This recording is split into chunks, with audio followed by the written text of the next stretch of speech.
Robbie Williams Rewind.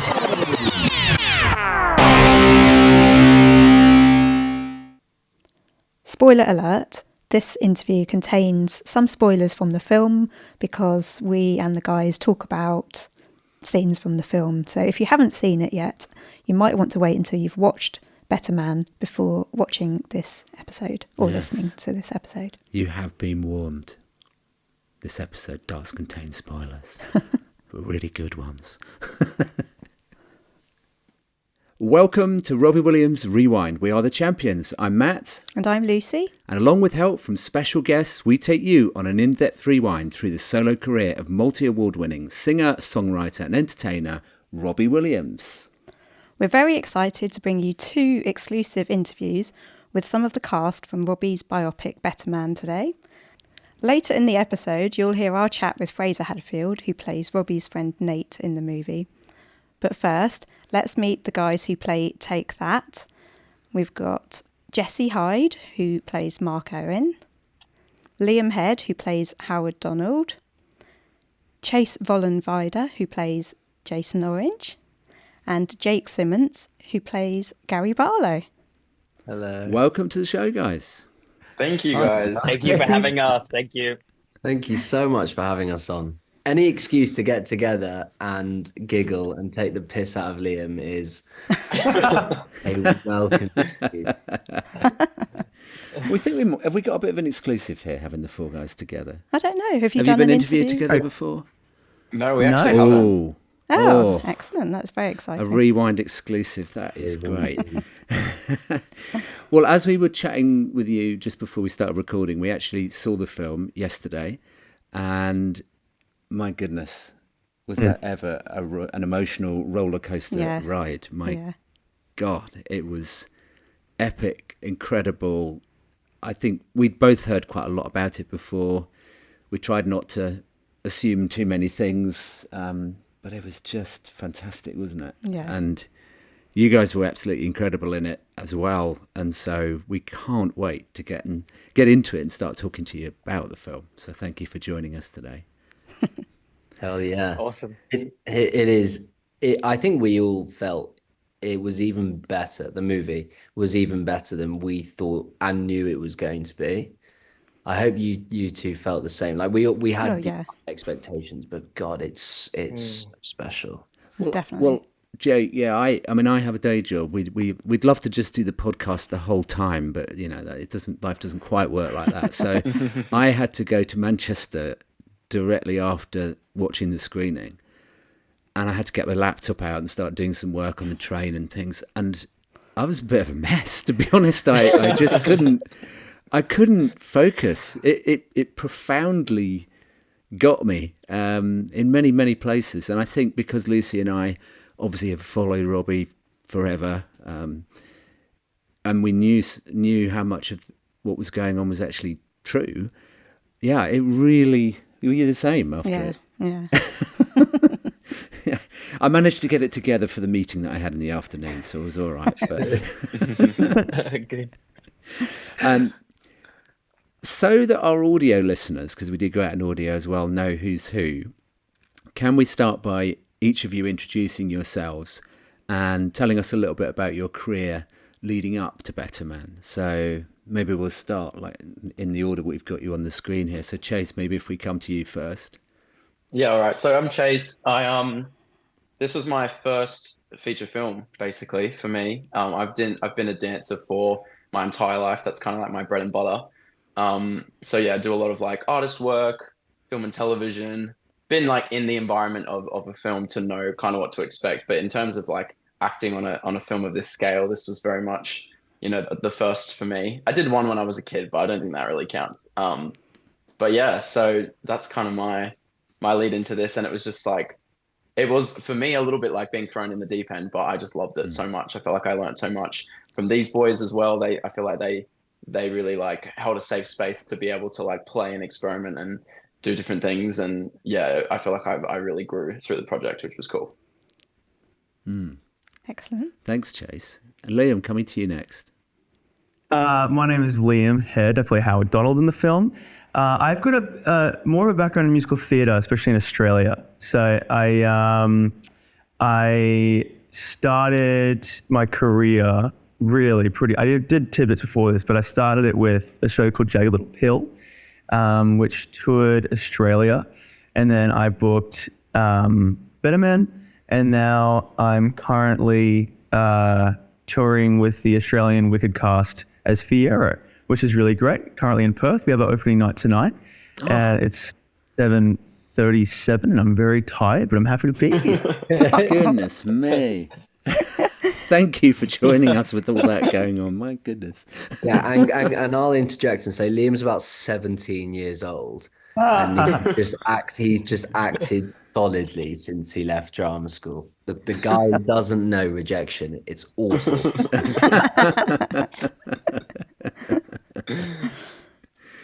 So coming to you next then, Jake. So hello, I'm Jake. I play Gary. I play Gaz. What's my story? I have sort of always acted. I've only really acted professionally since 2021. It was whenever COVID hit. I was at drama school, and then COVID hit. I was sort of untimely forced out of drama school. Was lucky enough to get an agent and book a couple of jobs, a Netflix job and the odd episode of something or other on BBC. And then, Better Man was like a bolt from the blue. Like Chase, I'd never done a feature film. I'd never done anything on this scale. That's sort of my story. I've done a few things since in the 15 years it's taken for this film to come out. Stay tuned. There's a couple of other things coming out next year, but yeah, that's my story leading up to Better Man. Cool. Thanks, Jake. And Jesse, over to you. Hey, my name is Jesse Hyde. I play Mark Owen in the film. I think I've been acting the longest out of the four of us. I've been acting since 2012, so like 12 years now. I started off as a dancer. I've been dancing since I was 3 years old. Did a few TV things, some ads. This is my fourth feature film. Obviously, it's the biggest and the most exciting one yet, but yeah. Amazing. Cool. I think all three of us grew up dancing. Simmance, did you grow up dancing? Yeah. I was interested who the three were then. I was like, me, Jake, and Liam. Very good. That's because I don't think you need to dance that much for Gaz, right? Yeah, well done. That scene in the film still makes myself laughing every single time. It is so You've laid funny. down the gauntlet there, Liam. Yeah, that definitely made us laugh. Oh, yeah, it did. Yeah. Yeah. Considering how politically correct you were when we interviewed you on the red carpet, and Lucy asked you the question about did you adjust your dancing style to Gary's, and you answered that so well, you know. I think You were I so said polite. your words, not mine. Yes, you did. No, I mean, listen, it was the source of a lot of entertainment for the, year or so that we shot the movie. And I'm glad that entertainment lives on in the final edit. I'm sure my friends and family are going to find it hilarious as well. And to be honest, no, there were scenes in the movie where I could lean into the comedy of it. I mean, there's a particular moment in the film where we first meet the four of us, and one of Rob's voiceover narrative lines talks about Gary's inability to dance. So when we shot that particular scene, Ashley, our choreographer, basically said, Jake, you just need to be a beat behind everyone else. And all of the dance training I learned over the 4 months prior on how to try and find a vocabulary of looking like a dancer, he was like, throw it out the window, look clunky. And that was great. So for sort of 3 hours that we shot that scene, I could be me again and dance. So how much did you actually know about Take That and Robbie before you got involved in the film? Well, I'm assuming Simma would have known quite a lot growing up in the UK. But for myself at least, I really didn't know too much at all. I knew certain songs or certain covers, but I wouldn't have known they would Take That. And I knew about Robbie, but I didn't realize Robbie came from Take That, which has been a really great learning curve for me, actually. And it's been really terrific getting to explore and find out about a new band and discover about Take That and their significance in the cultural psyche of the UK and Europe and even Australia. It's funny, actually. I'm not sure if you guys have the same experience, the Australian lads, but when you booked the film or you filmed it or whatever, and in the 15 years it came to come out, you talk to different people and you'd be like, oh, I'm in the film. Do you know Take That? And some people would be like in our generation, no, not really. And then you kind of have to talk it up a little bit, and you're like, oh, it's kind of like One Direction. Like, you know, it's like a really big deal. Don't worry about it. And then other people, different generation, oh my gosh, Take That. Yeah. Who do you play? Howard? Oh my God, do you wear dreads? Oh my gosh, that's incredible. So it's funny getting to know the impact it had on different generations, different people. And then it makes you think, our kids, when we say, oh yeah, One Direction, they're going to be like, what? What do you mean, One Direction? Oh, it's actually this really massive boy band. Don't worry about it. Yeah. That was my experience. You, Jesse?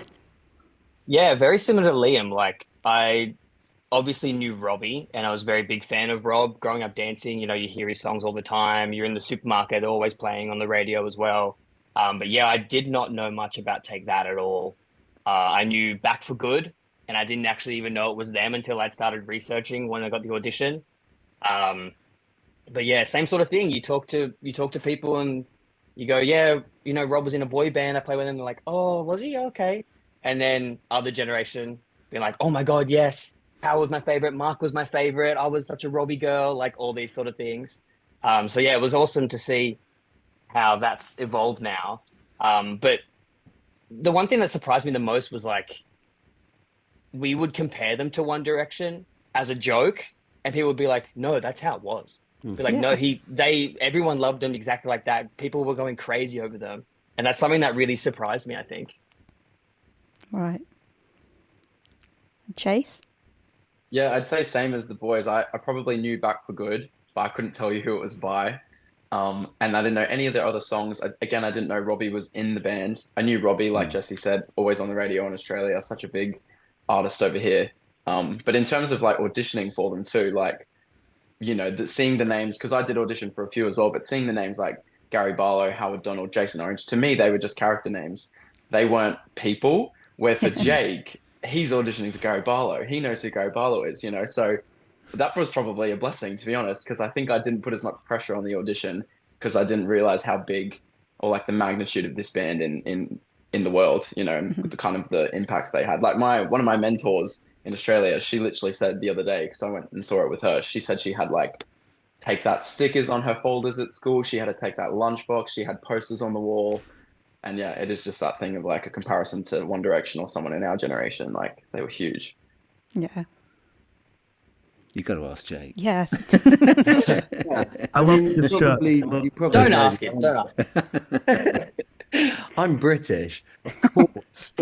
I mean, and for me, a large part of my experience when we shot in Melbourne was actually convincing these lads how culturally significant the people they were playing were. Like, and I think I don't know, I shan't take credit for it, but I think I was the one that made the first comparison to One Direction. I was like, guys, if Instagram exists back then, they would be just as visible as your One Direction is today. No, it was not lost on me at all. The, you know, cultural significance of what we were about to do and who we were about to play. I grew up a Take That fan. I think I said this to you too on the night. You know, I've literally grown up listening to Rob and grown up listening to Take That. Loved them. Genuinely big fan. And then the job came along and you find a completely different connection to the music. Every single lyric holds an entirely new meaning because you relate it back to yourself.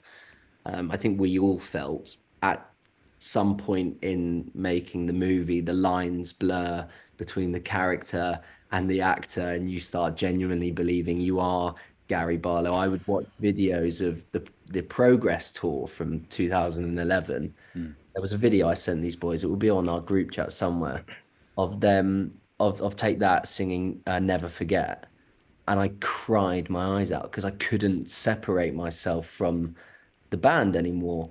And all of a sudden the lyrics sort of never forget where you've come from, never pretend that it's all real, all pertains to me and these guys and the job we were doing. Yeah, it was a very weird adjustment from sort of backseat fan to bringing them to life. Yeah. Of people to see, fictionalized anyways.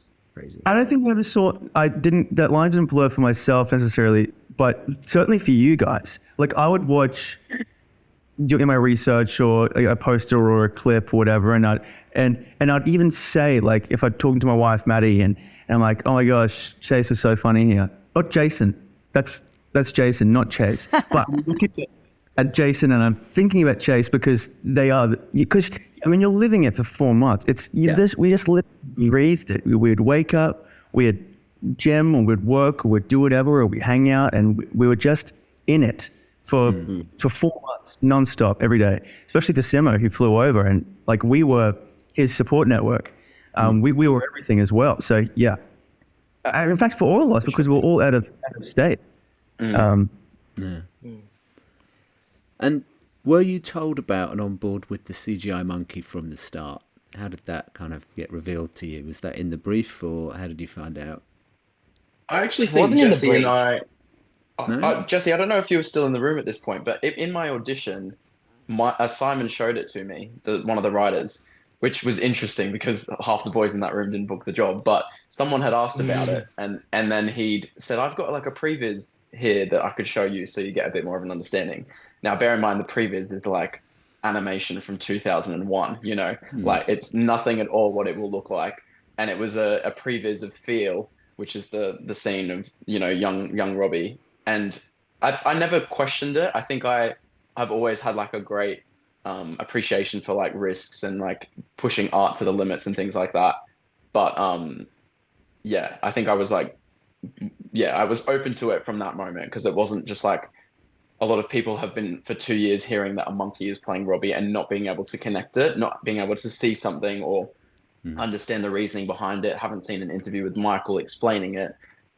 So yeah, it was definitely nice to have that insight like very early on, so I wasn't on the job like, why is Jono in this suit? Why isn't he?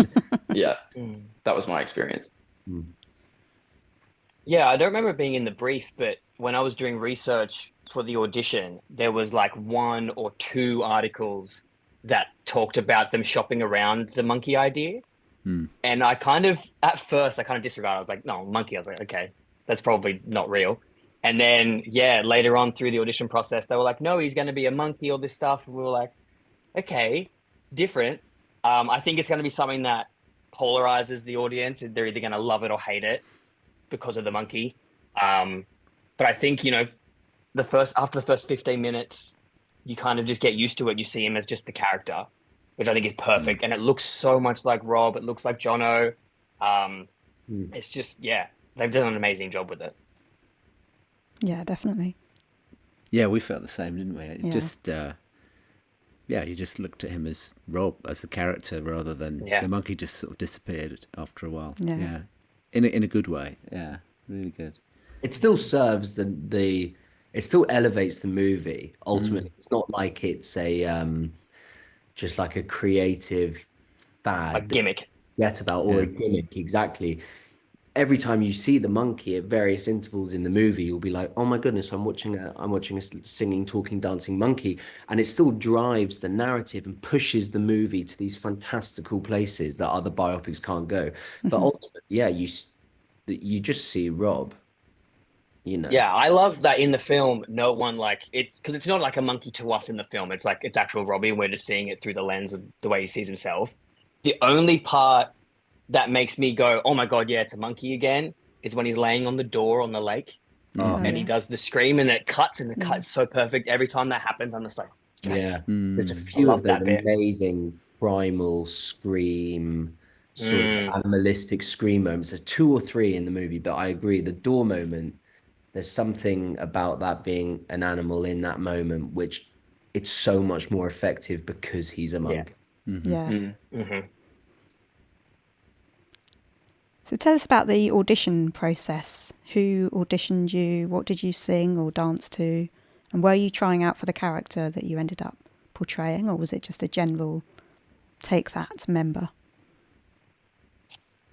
I always auditioned for Mark. Okay. I think they saw, oh, he's 5'8", he can't go for anyone else. It has to be Mark. Right. So for me, it was always Mark. I think these boys had a few different characters. But yeah, I think we danced to Relight My Fire. We had to like learn a dance and then film it and send it away. We did a couple of scenes, some that didn't make the film. And I think we got a video from Simon Gleason, who was kind of just explaining the character to us and explaining the tone of the film and that kind of thing. Yeah. Jesse and I were in the same audition, similar thing. You know, we had self-tapes in like November.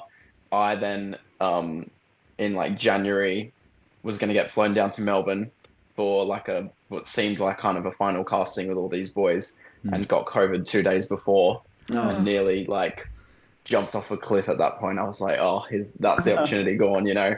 And then, yeah, got an email a week later saying we didn't find what we wanted. So can you have another audition in Sydney? Jesse and I were in the same audition. Jenny Griffin, who's the assistant choreographer to Ash, was running it. She taught us like a minute and a half of Rob DJ. It was actually quite exhausting.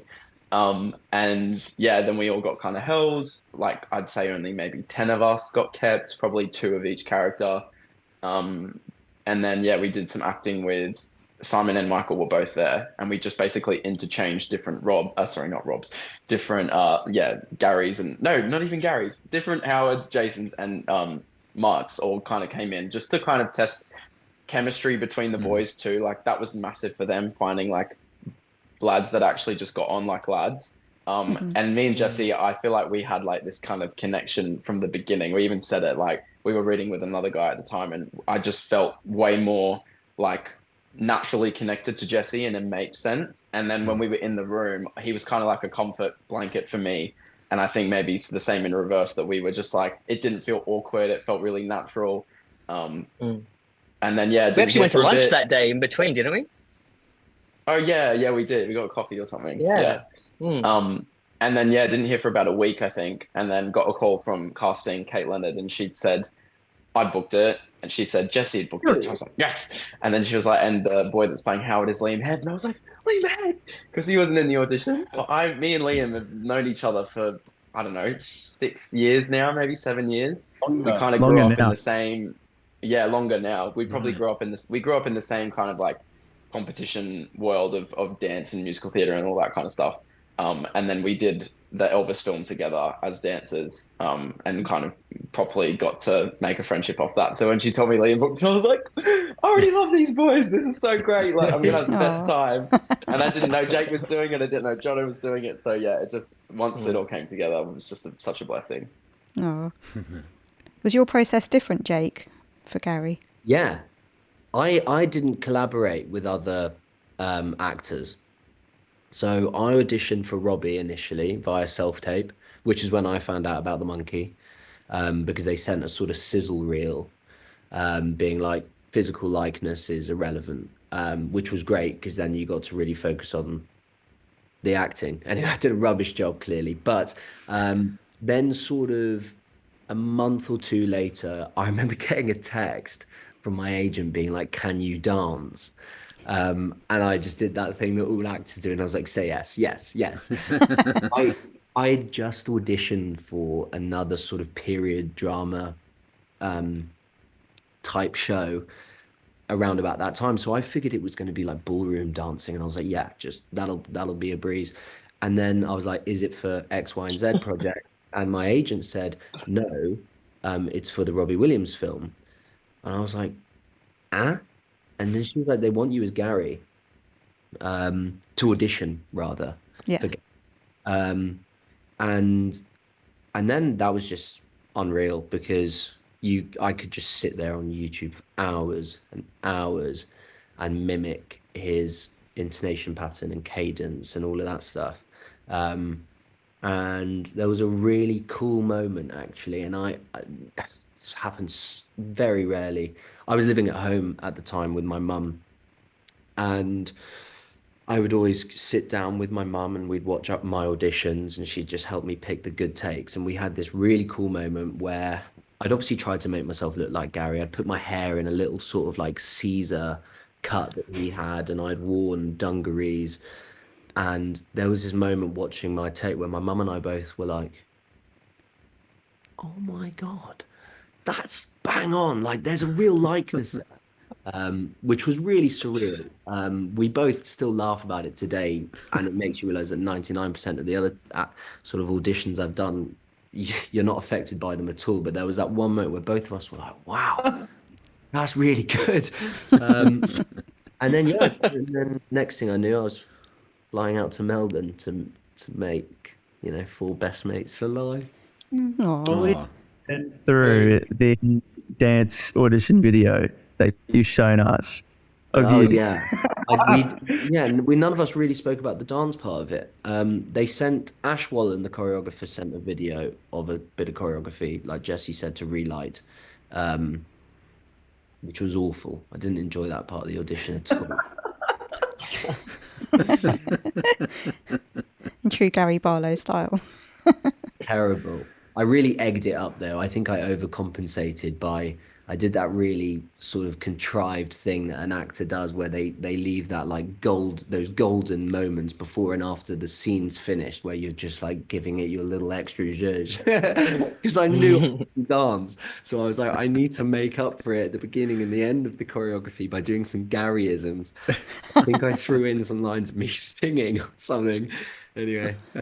I remember in rehearsals, we were learning the dance, whatever, and Ash was like, just do this and this and this. And Simma was like, I can't do that. And Ash was like, well, you did it. And Simma was like, that took me like 4 days and 50 takes. You're asking madness out of me. It was funny. Great times. What an experience. Well, I think you've actually answered our next question. Our next question was going to be what were the producers looking for particular traits or talents in who they cast to play members of Take That? And I think pretty much in all of your answers there, I think the answer was yes, right? So they were, obviously you were putting your own kind of flair and content into it, but they were looking for. And then Lucy's got in brackets, Jesse, I have to tell you this. Jesse, was it important that you would be shorter than the other actors to play Mark? I mean, Lucy, it's very heightist. I'm sure I'm allowed to say it. Yeah, she's allowed to say it. Yeah, no, that's fine. No, I think it was important, actually. Sometimes I'll say I'm a little bit taller than I am in my auditions, just in case. But this one, I was like, no, I'm this. Yeah. It wouldn't have been One thing I if forgot. not. One thing I forgot about the audition process, it took 3 months. Oh. Usually, we do our ad auditions, our TV auditions, and they need to be done really quickly. We were supposed to start, I think, in January 2022, and we started auditioning in December. January came along. I'd only heard we did a callback, we did a Zoom callback with Simon, and then I heard nothing. The dates that I had been told came along, and I was like, well, guess I didn't get it. Then a week later, they're like, no, we're still looking, come back. So we didn't start, I don't think we got the job until late Feb, and then we started the job in March. That's a great point. I first auditioned in December, and then they were like, can you come in for a second audition? These are the shoot dates. And they must have been something around in Jan, whatever. And I was doing Jagged Little Pill at the time. And my agent was like, no, he's booked in this job. And I was kind of like, what I want to do this film. And it was like, no, we can't get you out of it. And in hindsight, in the contract, it said minimum of 1 week of shooting. And we were there for 4 months. So we had no clue what we were stepping into. We had absolutely no clue. And we flew to frickin' the UK to do Regent Street. Anyway, so we ended up saying Twice, yeah. We ended up saying no, letting it go, and then they still hadn't cast. Apparently, like obviously, I think Australian casting came to see Melbourne, Jagged Little Pill, and I got an email being like, "We still haven't found a cast yet. Are you sure you're not free?" And that week, Jagged got cancelled. The rest of the Melbourne season got cancelled because of COVID and tickets and all that kind of stuff. And the dates worked out. It could not have been more perfect. So I closed Jagged on the Sunday. I was in the rehearsal room on the Monday for the film. And then we did our final day of shooting. And so we wrapped principal photography in Melbourne. And then the next day I was in a car driving to Sydney to do the next leg of the Jagged tour. Just worked insane. Yeah. Just Thanks so exactly much. what Jake was saying before. Never out of work. He doesn't. Would not have been doesn't better. get it. But I missed the rap party, bro. I missed the rap party. Mate, so did I. I was there. I think we all did. Did you? Goodness. We all missed the rap party. There, physically. I was there. Might as well have not been. Not good.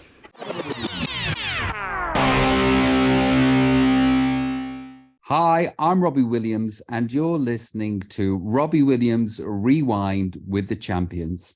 So, Jake, you told us that you watched a lot of Take That videos in preparation. Did you all go down the Take That rabbit hole? Yeah. Very much Yeah, so. I think there's probably not a video on YouTube that the four of us haven't seen. We have this group chat, and it was just constantly sending videos, even being like, Liam, there's a good moment of Howard in this, check this out. Or like, Chase, go to 8 minutes, look at this bit. But we just, I think we rehearsed for like 6 weeks, something like that. The whole 6 weeks, we were just constantly watching videos. Yeah. And I mean, like, we were trying to emulate every essence of their being, you know, from their movement in their dancing to their kind of nuances and little kind of characteristic traits that they had as a group, and then also their voices and their accents. So like me personally, I had like 3 40-minute videos. You know, one was for Jason's accent and voice, one was for his like kind of energy with the boys, the other one was for his dancing. And yeah, I just used to watch them. I watched the accent one every day. Like by the end of the job, I could just say all of the lines the exact same time as him. And I felt so much more confident in that because we had those sources. You know, it was so lucky that we had that. Like, I don't know, give it another 20 years earlier, we might not have had such good access to all of this kind of footage on YouTube. But yeah, definitely put in the work. Like even his movement, we did a lot of work on trying to make these boys come to life. Like me personally, my dancing is nothing like Jason. You know, I've trained so like structured and regimented my whole life to be so like crisp and clean and current.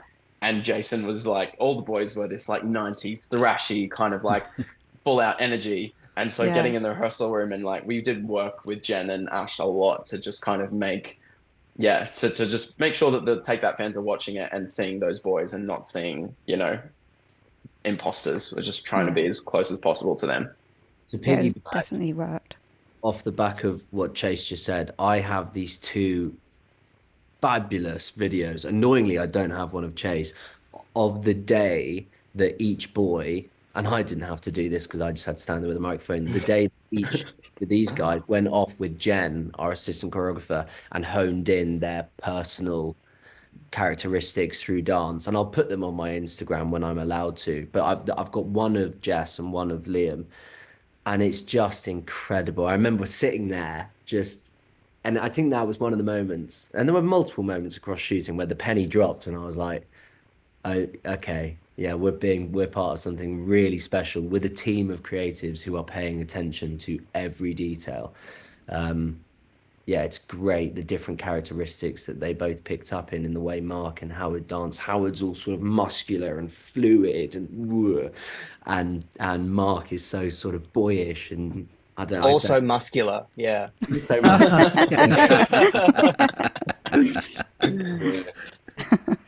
And what did you think, being one of the ultimate Take That? Well, I fans? was just flabbergasted, really, with the dance routines. I was just like, oh my God, that is just perfect.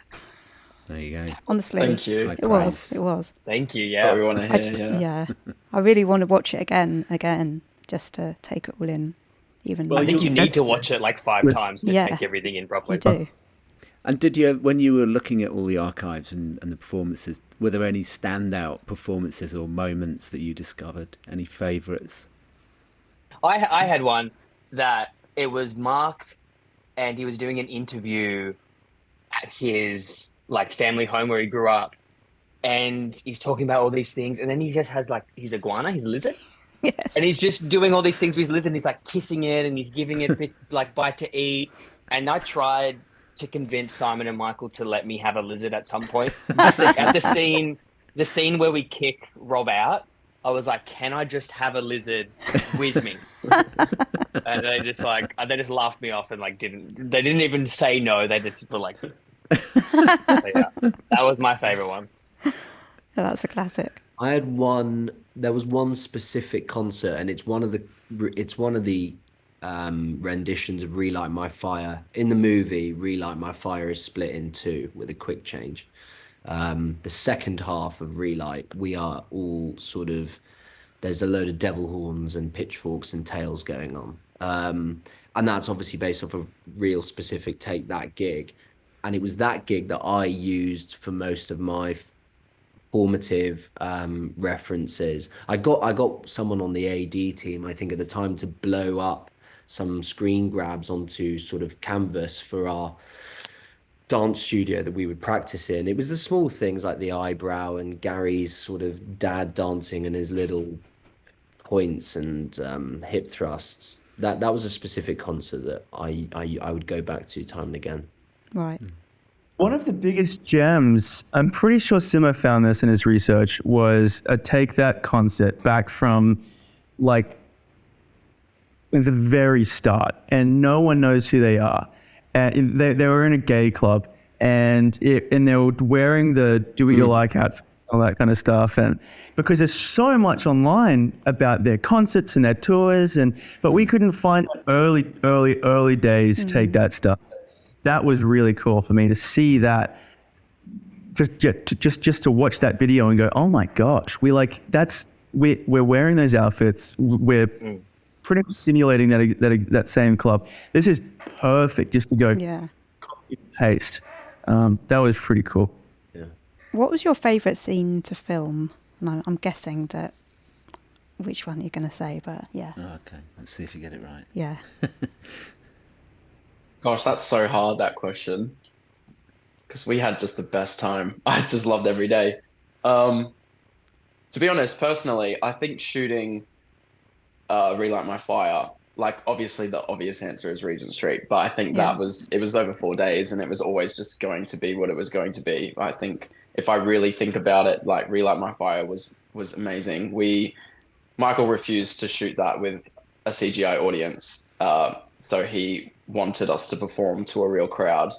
And so Robbie sold out. Yeah, I'm sure you know this. Robbie sold out his concert in Melbourne. We did a performance to his live crowd to film Relight. And How many people in the audience? I don't know, Liam. How many were there? 5,000. The number keeps going up, basically. Anytime I tell this story, it ends up just reaching. We'll go with 500,000. Okay, sounds about right. Yeah. But yeah, I think as well that for me, this is a scene that actually got cut, but we shot, the very first scene we actually shot for Relight was when Nigel Damon is kind of looking at Robbie once he's passed out before we go up on the lift. And we had a whole scene there, which just the intensity of that was so exciting because they really made it feel real for us. We had like an entire scene with, heaps of dialogue and stuff. And then Robbie passed out and we reacted to it. But then they even, during that scene, like had the music come on and the lights start and all of the reactions and things just felt so real. Like I felt so like that felt really intense. And it was just really exciting to start with something so like crucial in terms of their story. So that leading into obviously then performing for the main crowd like 2 days later was just, next level. Yeah. I got to agree. I got to say Relight My Fire, best night of my entire life. It was, we had 4 takes to get it right. And we'd rehearsed that dance.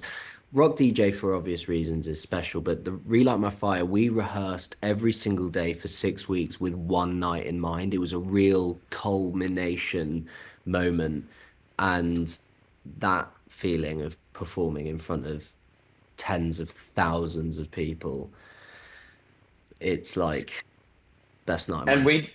we'd come up to they'd had 200 extras set for us for any time we were shooting for the first 2 days, and it wasn't until the third night that we then had a full crowd. But we were doing this kind of lift up at the beginning of it with our arms folded, over and over again to an empty Rod Laver with maybe 200 people at the front. So I just remember, this is so vivid in my head, us boys coming up for the first time with a full crowd, and we're all like smiling like this, and I just remember Joe going, "Oh God." Like, we were just like, so it was just crazy to finally see like a full crowd. And it was obviously, these people are stoked because they're watching, the first look at Robbie Williams' film, which they're all massive fans of because they're there for his concert. So the energy then was just electric. Like, yeah, those moments were just incredible. It was also immediately before, so I think for the first 2 takes or 3 takes, we had our first AD over the intercom for the whole of the arena. And he sort of said, "Ladies and gentlemen, we're going to take you back to 1995. We need all of you to put your mobile phones away for obvious reasons." We did a couple of takes like that, and it was dark as you looked out. And then for that final take, they'd reviewed the footage, and Michael, the director, sort of turned around to the 5 of us and said, "Listen, boys, you've smashed it. We're really happy. We've reviewed the footage. You nailed it. But listen, we got another take. So this one's a freebie. So just go out there and enjoy it." And for that final take, the first AD came back over the intercom and said, "Right, ladies and gentlemen, we're going to do one last take with Take That. This time, I want every single phone torch out." And I remember us all, like Chase said, we're at the bottom of the lift, and the roof of the Rod Laver Arena just went white with light. I remember all of us one by one sort of looking over and just coming back shaking, being like, "You've got to look over the edge." It was Wow. I loved having Rod Laver so early in our shooting schedule. On one hand, it was the scariest thing that we've ever done. You put that at the beginning of our schedule, we're all shaking. But I'm also very thankful for it because it showed us, it got us to feel how it would actually feel to be a boy band up on stage with, 40,000 people screaming at us. But yeah, that was incredible. But if I'm honest, my favorite scene is one that actually got cut down. It was the fan mail scene when Nigel's going through all the, take that, you got your statues, your babushka dolls, and it comes to us and we're in this room all together. There was a much longer scene there that we were all kind of just got to be like lads and jump all over each other and make fun of each other and, rough each other up. I loved that the most. I think that was probably my most fun with the boys on set. Obviously, Regent Street and Rod Laver were big events that are massive, but that was probably my favorite because it's a small little studio that we were in. We were in this box that only like the 5 of us with the camera and the girl who plays the interviewer could like fit in. That was probably my favorite. That's like based on a real Take That video then. Yeah, we found all those videos and we did that whole sort of scene. Hopefully it's in like some sort of director's cut or special features on the DVD or something because I really want to see it. Yeah, I will give a special shout out to the Do What You Like video as well. That was a funny. True. Well, the behind the scenes photos I have of that can never be shown to anyone except us. Why don't we go there with that question? Because Yeah. you had a question on that, right? Yeah, so Michael Gracie told us that was his favourite Easter egg in the film. That's showing in the background. So tell us about that day, recording that Do What You Like video. It was absolute carnage. Getting the cream and jelly smell out of my skin was worst things ever. That was actually a safety hazard. I had to sleep on the couch. Maddie didn't let me go near her. She was like, in a way, this stinks. No, that was really fun. I think there's this really stupid video of me eating the jelly.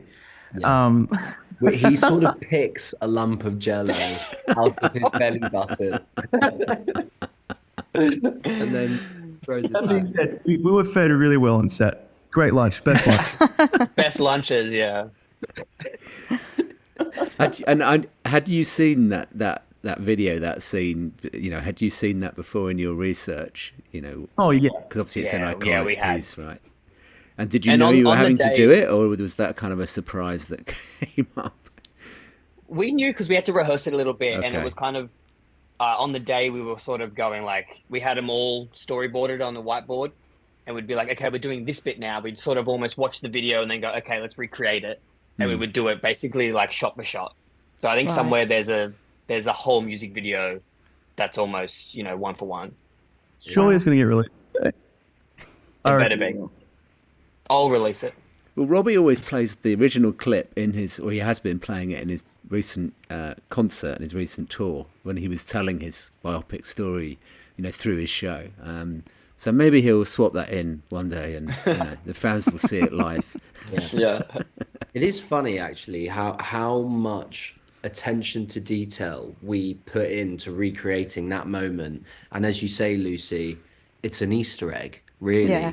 In the Yeah. final edit, it's sort of a subtle detail playing on a TV screen in the back behind Nigel. Yeah.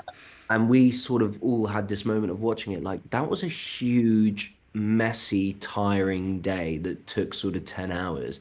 And it's sort of 20 seconds in the back. And yeah, it was also, like Jesse said, a minute and a half long, cut down to 10 seconds, if that. Yeah. Wow. But it's the day of shooting, but also the days prior rehearsing for that as well. And so when my mates come and see the film, they're gonna be like, "Really, 4 months? 4 months of work? Yeah."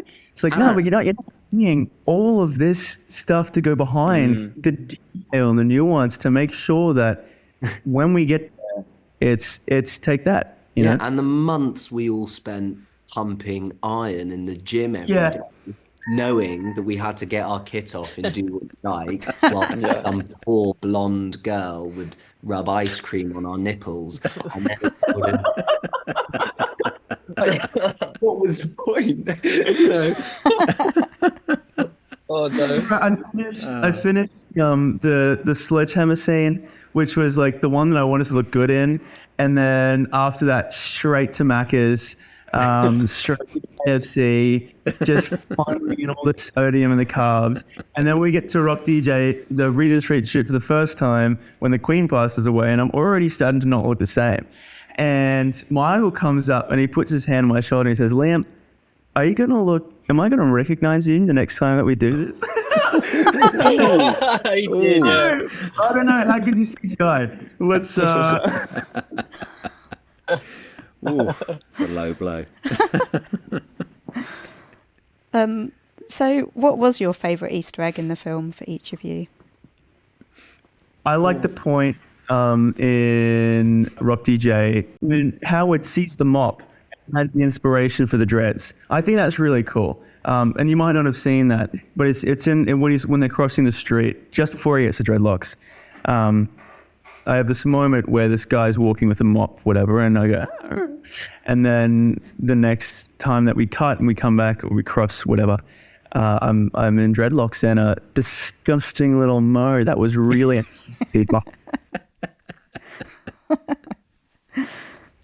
And Chase, have you got a favourite? I mean, this is probably one that we all naturally think of, and Michael's spoken about a lot, but it took me by surprise is the very end where you get a glimpse of Jono in the audience of yeah. Royal Albert Hall. I just think that's so necessary, yeah. Yeah. and I think, he worked so hard. He worked, 10 times harder than we did for 10 times longer. And just to have that recognition at the end, on top of already all the recognition he's getting, but it was just really special. I think that really hit home for a lot of us because obviously, Jono's got a gorgeous face, and we, it was just so nice to see on the big screen at the end, just kind of pay respect to him. It was cool. Yeah. I echo that. I think seeing Jono at the end, the first 2 times I've seen the movie, it broke me, and I imagine it will break again when I watch over Christmas. I think we are all such huge fans of John, and he's just the nicest bloke in the world, one of our best friends forever, and he did such an amazing job. So to just have a moment of seeing his face at the end of all of his hard work is such a lovely gesture from Michael. It's beautiful. Lucy and I barely turned away from the screen when we were sat watching it yesterday, but that moment we both turned, didn't we? Because we were like, that was just perfect. Oh, I loved it. Yeah, I love that. That's there. Yeah. And then Jesse, did you have a favourite Easter egg? I've been trying to think of one. I'm not sure. I think maybe there's the moment in Rock DJ when we're changing from our Back for Good looks into British Knights and running into the music store. And I didn't realize at the time, but we're all singing Serenade and putting our hats on and doing all that stuff. I didn't think they'd use our voices for that. And I'm pretty sure they did. And I'm not sure if that was good or not, but no, I love that I could hear all of us just being like silly and joking in the film. I love that. I've just remembered another great moment. Technically, I remember we all struggled to wrap our heads around it technically because of just the filmmaking process. It's the scene where you meet Take That for the first time, and it all takes place inside a dance studio where the camera sort of passes from the real world, meet Howard Donald, a panel beater, and then the camera turns towards the mirror of the dance studio, and then you see that person of Take That. You see Howard as a panel beater. But the DOP and the director of photography and Michael just worked so closely in what that mirrored version of that person would look like. And the filmmaking part of that scene was incredible. Down to Mark's hair, Jess had his hair going a certain way, but then when they shot in the mirror, mirroring everything backwards, I remember all of us just being like, this is just another level of attention to detail. Yeah, they built that set where the mirrors could actually slide in and out.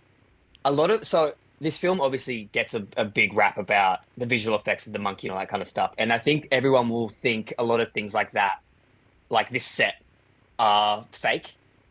Like Regent Street, someone asked me if that was CGI. Rod Laver, they've asked me. But they've tried to do so much in camera. So yeah, we had that set where they could just move the mirrors in and out. So he's whipping the camera and it actually is then there. Another one that I want to shout out is, I don't know, I want to give too much away, but there's the scene for Angels, where it's the black umbrellas and the rain and they got all the fans. They did that in camera. So the fans are actually there in the rain with them all. It's not just CGI putting them in later on or anything like that, which I think and it looks so good. It looks too good that it probably is fake, but it's not. Like raining, it rains on the umbrellas and then the fans get wet in their concert.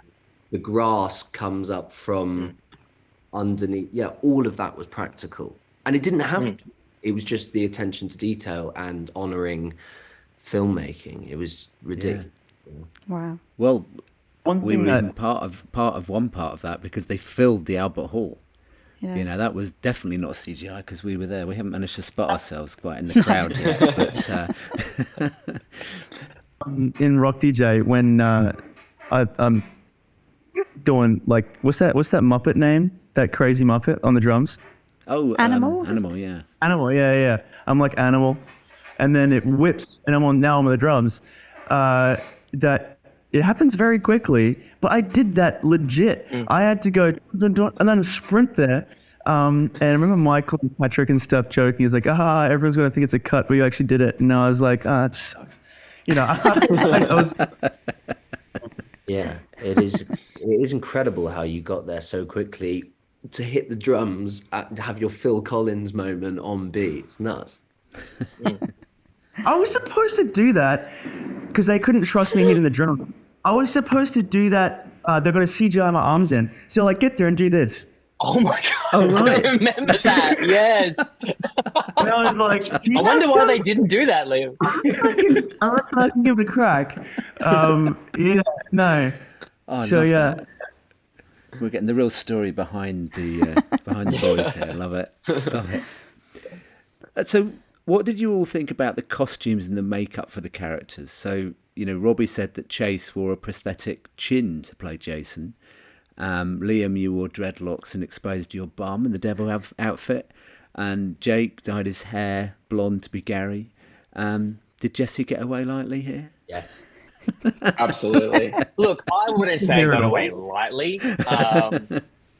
Jesse had his hair. Compared. He had some highlights put in his hair on the first week, and then they didn't touch him. He just got a little trim every now and again. In terms of like rocking up to set, my call time was like 6 a.m. Jake and Liam's was probably 7. Jesse's was probably 7:30, and I'm sitting there for an hour, like getting glued on, and then getting painted. Like Sheldon, who was in charge of hair and makeup, was just incredible. The extent he went to make sure that chin was perfect.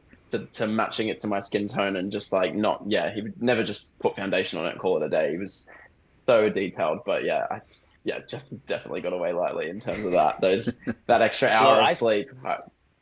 I think saying I got away lightly is an understatement. I was looked after very well in the makeup trailer. Like Chase said, these boys would have, Chase would be 2 hours before me, and then I would come in, and as soon as you get out of the car, your coffee and your bacon egg sandwich is right there. I'd rock up into the makeup chair, and my makeup artist, Ellie, would be like, "Oh, cool. So we got some time to spare. This is on the first day. Like, do you want me to like give you like skincare, like do a facial?" And I was like, "Okay, sure. Why not?" So I'm sitting there, I'm getting all my stuff done. Look over that Chase has got people gluing chins, and Howard's getting his wig on, and bloody Jake's got his hair peroxide and falling out. Acid poured over my head every 2 weeks. And then I'm sitting there just like, "It's quite nice." And that actually happened every single day after that. She gave me a facial and skincare every day. I think that's enough. The worst part for me was that obviously I have a beard and it grows quite fast. And Mark was looked like the baby of the group. So I was shaving twice a day, every day. Oh. And that kind of was painful. But That does. no, I got away very, very lightly. I think shaving twice a day can't be as painful as having a chin put on. I had a chin put on one morning. I think it was for the I Found Heaven scene. And I had it all done. It was like something went wrong. I don't know what it was. Got in the car. Someone looked at my chin and went, "Oh no." And I had to go back into the makeup chair and get another chin put on. And Sheldon literally went like that and ripped it off my face because we had no time. And I was just like, "Woo!" And he did the second one. But anyway, Sheldon does a great job. That was just, that was Michael. One look from Michael, and he went, "No, again." Yeah, I actually think it was. We were looking at it being like, it looks like a chin, but he was like, yeah, exactly. There would have been something like would have been just off or just this or just that. And nothing but the best, which is why it is the way that it is, that film. Yeah. And we should probably tip our caps to the costumes. The costumes. Yes. Right. Unbelievable. From the British brackets, which... Yeah. And to, like I said, the Relight My Fire concerts, I mean... those devil-inspired looks, they are completely accurate to what the guy was wearing. The costume department, led by Cappy Ireland, deserve an Oscar nod. I think the work that they put in on those costumes is just incredible. I mean, we had an amazing day. There's a shot in the movie, it's a montage, filmed in the back of the bus where Robbie's off drinking and smoking and the rest Take That are sort of falling asleep in the back of the tour bus. And filming that scene was great because we just basically got to try on every outfit under the sun for a day, knowing that it would all be clipped together in this fast-paced montage.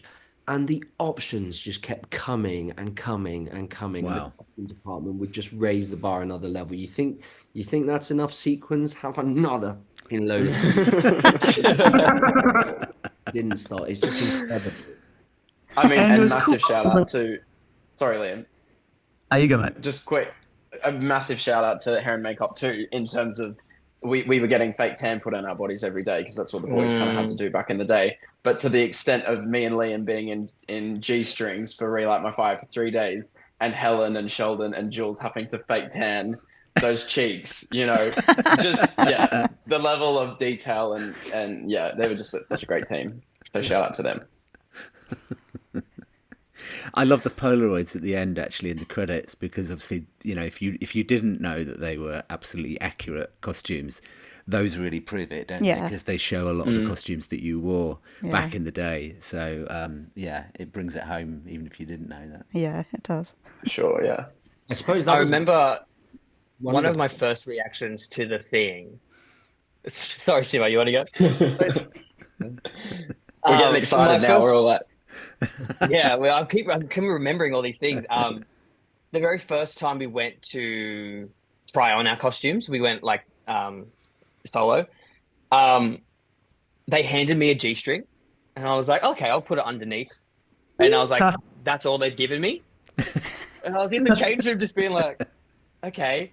And I poked my head and I was like, am I just coming out in this? And they're like, yeah. I was like, okay.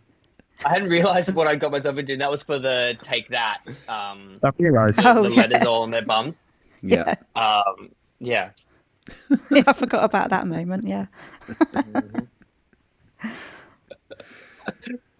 Love it. So, what was the most challenging thing about the role?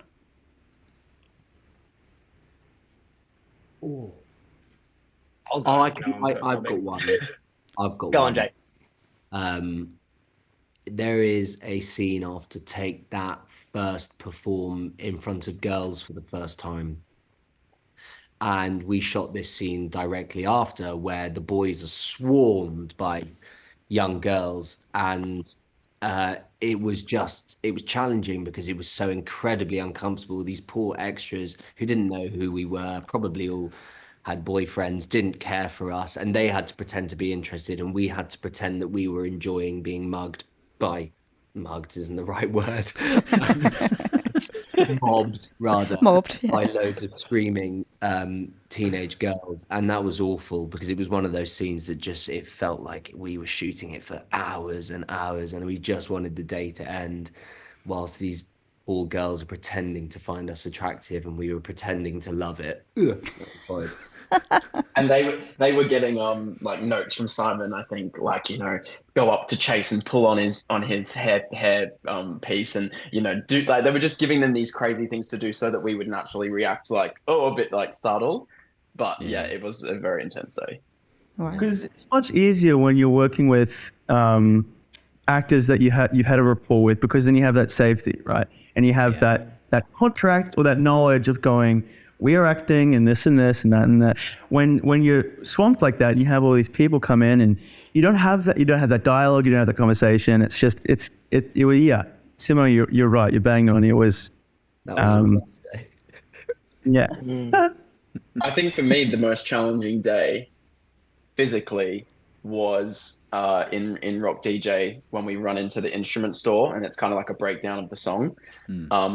That scene, starts with us boys running, jumping down, I'd say 8 stairs maybe, doing a whole dance break sequence with kind of like, for things like Jesse sliding on his side over and over again. Just the choreo as well, very intense. Like Ashley Wallen's choreo is incredible, but very difficult. And all one shot, to the point where it gets to Liam drumming, to Jake, we finish, and then we run up these 8 stairs to finish. And I think we did 36 takes of that. Ooh. Wow. And there comes a time where, like, I mean, or you finish the take and you're like, boys, that was a good one, and you're all talking about how great it was, and it's like, someone on camera, something went wrong, or this happened here, or whatever. And there comes a point after, I'd say maybe 6 or 8 takes, where you really have to get your head around the fact that every take is your first take, and no matter how amazing your 6th take was, if your 30th one looks labored and they use it, it's the end. It's the end. You just have to really get your head around the fact that it doesn't matter in that. Like, I think Liam had hurt his knee at that point, running and jumping off. He was on ice, like, at the 25th take, maybe. We were all so exhausted, but they just still didn't have one that they loved. And so we just had to go and go and go, and you had to bring 100% every single time. Otherwise, you don't want to be disappointed when you watch something like that back. Yeah. So we're going to take, we do 36 takes, whatever, right? And around take 32, one of us has a great idea to I knew it. add something. Add something a little new in there. And Simo has this piano thing, and he walks like Captain Jack Sparrow or something. It was funny. It was good. And cut! Jake! To his credit, I defended it, and I think it's a fair shout. But it was funny. It was funny. But you know what the Go thing on. is? I think I probably didn't. Don't get me wrong, I was tired. It was a tiring day, but I didn't have the featured close-up of choreo that you will have before that moment in the take. So I wasn't as tired as these boys. I wasn't putting myself all out. I wasn't dancing the same choreo as them. My one featured moment in that part, that segment of Rock DJ, is running my fingers down the piano. And yeah, by take 35, I thought, oh, let me do something to spice this up.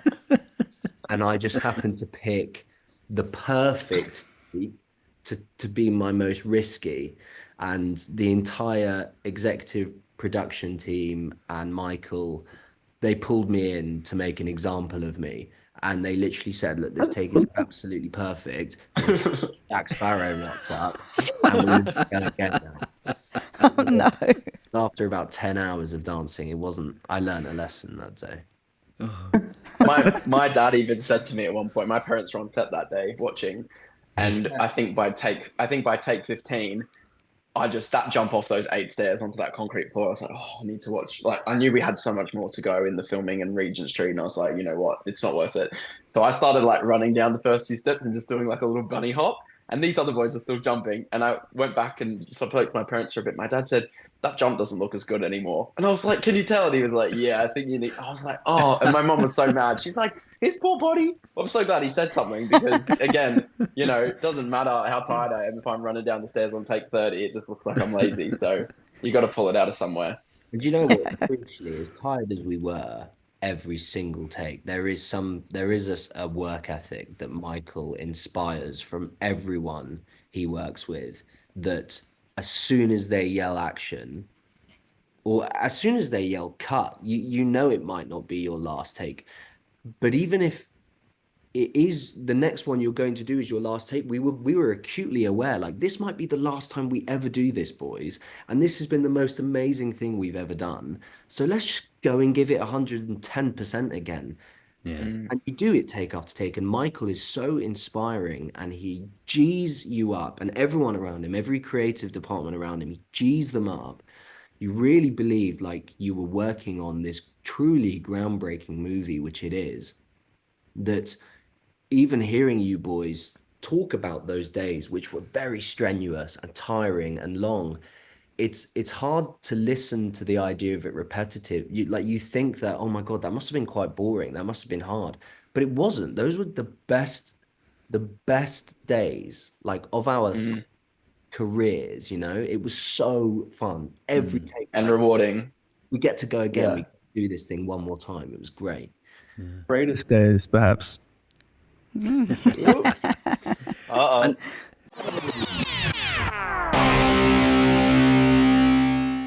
Hi, I'm Robbie Williams, and you're listening to Robbie Williams Rewind with the Champions. And how epic must it have been to actually film on Regent Street? Yeah. I mean, obviously there was a bit of a challenge the first time you tried to do it because unfortunately the Queen died in the UK and filming had to be stopped because of that. Postponed, yeah. I don't think any events were allowed, were they? All events were stopped. And obviously Michael's talked about that and Rob's talked about that in the interviews.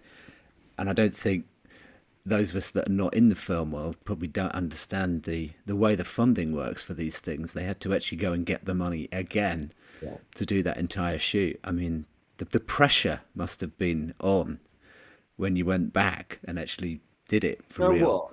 Speaking as an actor and not as someone who had to go and raise £5 million again, however much the number is, I think it was a blessing in disguise because I don't know if we were as prepared as we could have been first time round. I certainly felt like it was not touch and go, but the first time round, I certainly was like, I couldn't really do the pogo sticking. I'd ruined my knee. It all felt like, wow, this is going to take a miracle to pull it off. When it came back round 6 months later, I think we all felt so much more secure in the choreography. We knew what we were going to achieve, what we had to pull off. As an actor, I feel like it was a blessing in disguise having a second go at it, even though at the time, the first time round, it felt like the end. We were like, we couldn't really see the wood from the trees. I think there were talks of us flying out to Serbia, and they were going to build Regent Street because that would be cheaper than just shutting the street down again. There was a lot of unknown, a lot of uncertainty, which was nerve-wracking. But as a performer, I'm quite glad it happened, actually. Right. Yeah, I think there was another point, it like fully off the back of what Jake's just said, 100%. I've been saying that to people so much. There was the section where we end up on the mobility scooters, and we're kind of like on these thrusting in these old women's faces. When we first rehearsed that in September of 2022, we spent a whole day on that, and we didn't crack what was wrong, because basically they were all set to full speed. You know, they had the same weight girls put on all of them. They'd rehearse it. They'd all lock right. They'd all go full blast, and they would go perfect. And for some reason, every single time we did it with music, someone would go slow, someone would go, you know, a little bit later, and they would crash. And us boys would be in the middle of them, nearly getting run over by these mobility scooters. And we actually didn't come to a conclusion that day because no one could actually figure out what was wrong. And we had to leave that. I think we came back to it the next day, which was meant to be all focused on the final, like Piccadilly Circus full 500 dancers thing. But I feel like in the morning we came back to it because we still couldn't figure it out. Anyway, fast forward 6 months, you know, that was still, something wasn't right. And I remember saying, I don't know if it was this that saved it, but we'd gone up a few times. Us boys put our hands on the front and we punch, and, you know, things were still going wrong. And then something just clicked, and I said, boys, are we touching the dial when we put our hands on the front of the thing? And it turned out that our hands kept slipping and pushing this dial. Even if it was this much, it meant that someone would go slower than someone else. And we ended up taping them. And I don't know if that was the fix or just something that fixed then multiple other things that needed to get fixed. But again, if we'd filmed that, you know, that week after in September, I don't think it would have been what it would have been. I think there would have been a lot of issues, and it would have been a bit of a high pressure environment. We choreographed that whole moment in the 6 months. Like the steps were different, weren't Oh they? yeah, 100%. Yeah. He had to change it, but yeah, Better. So were there moments where you felt pressure given the real life figures that you were portraying? Especially you, Jake. No, I think any pressure there was self-imposed.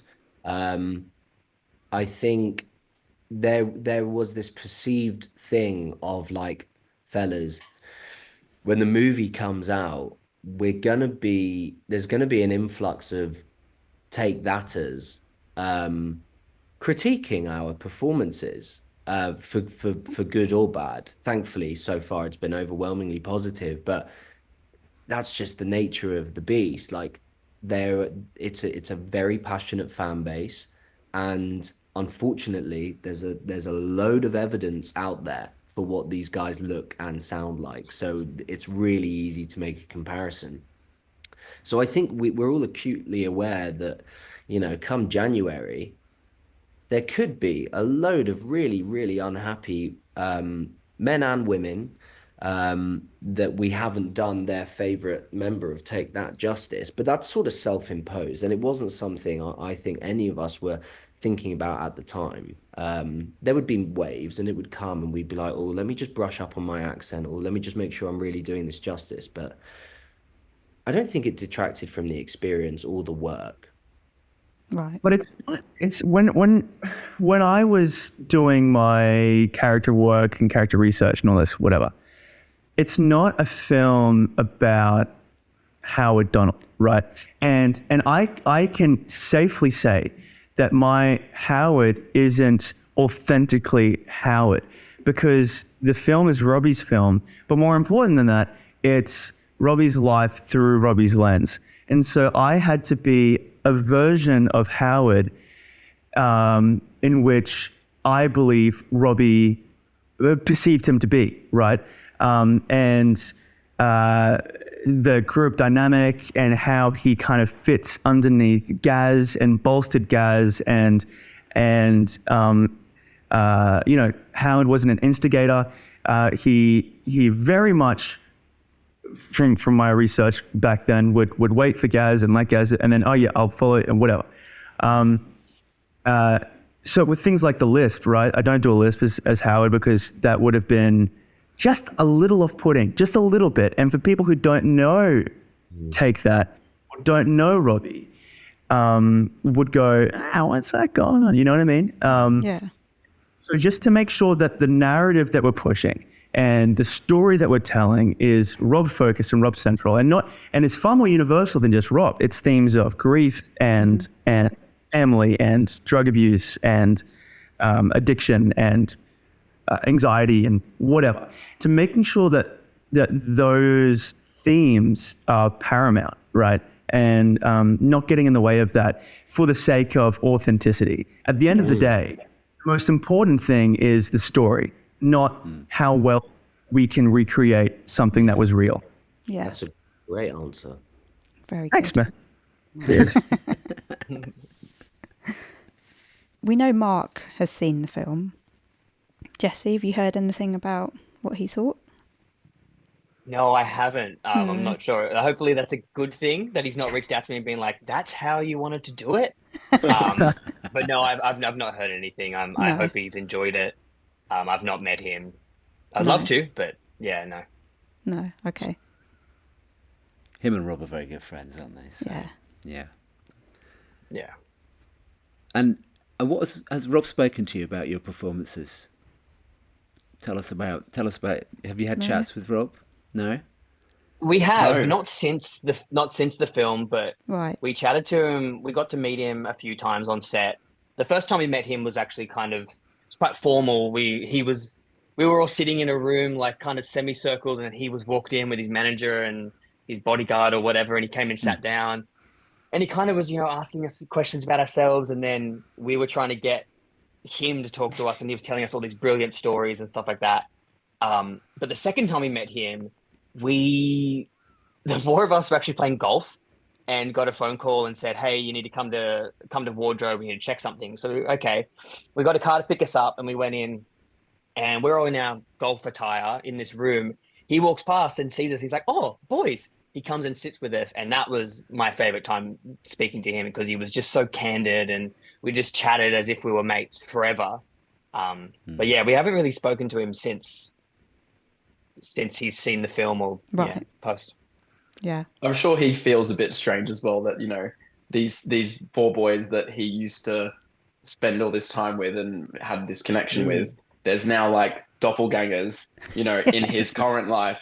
I'm sure that would have felt very strange then to be seeing us with the same hairstyles and facial hair. And, I can imagine that there would be a sense of distance that he needed to probably create there as well, just to not mess himself up, with the fact that he's now reliving, some of the worst times of his life with these boys that look exactly the same, Yeah.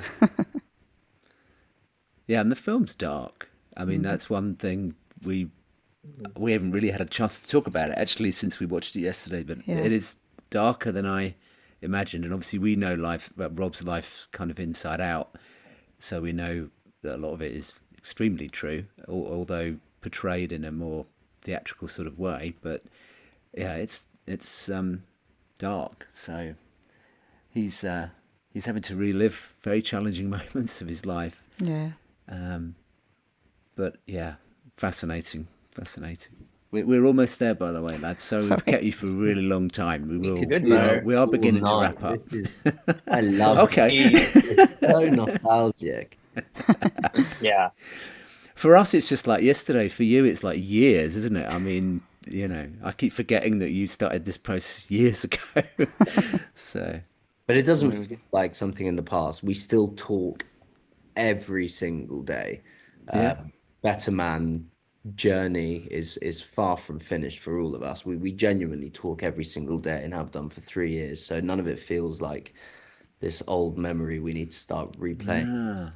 How lovely. And as much as Yeah, as much as when we got on, we were like, "Hey boys," we were messaging this morning. You know, like it's not like we Yeah. haven't spoken in weeks. It's just that whenever we get on a call or we get to see each other, it's exciting, even if it's a day's difference. You know, Your necklaces out, fellas. Where are they? we've got Liam, you better be wearing it, mate. Oh, Liam. Oh, you're always Liam right. didn't get the memo. Doesn't Oh, like. how special is that? It's cool. And is there one thing you learned about Take That Robbie that surprised you during filming? Who should we go to first? We'll go to Jesse first.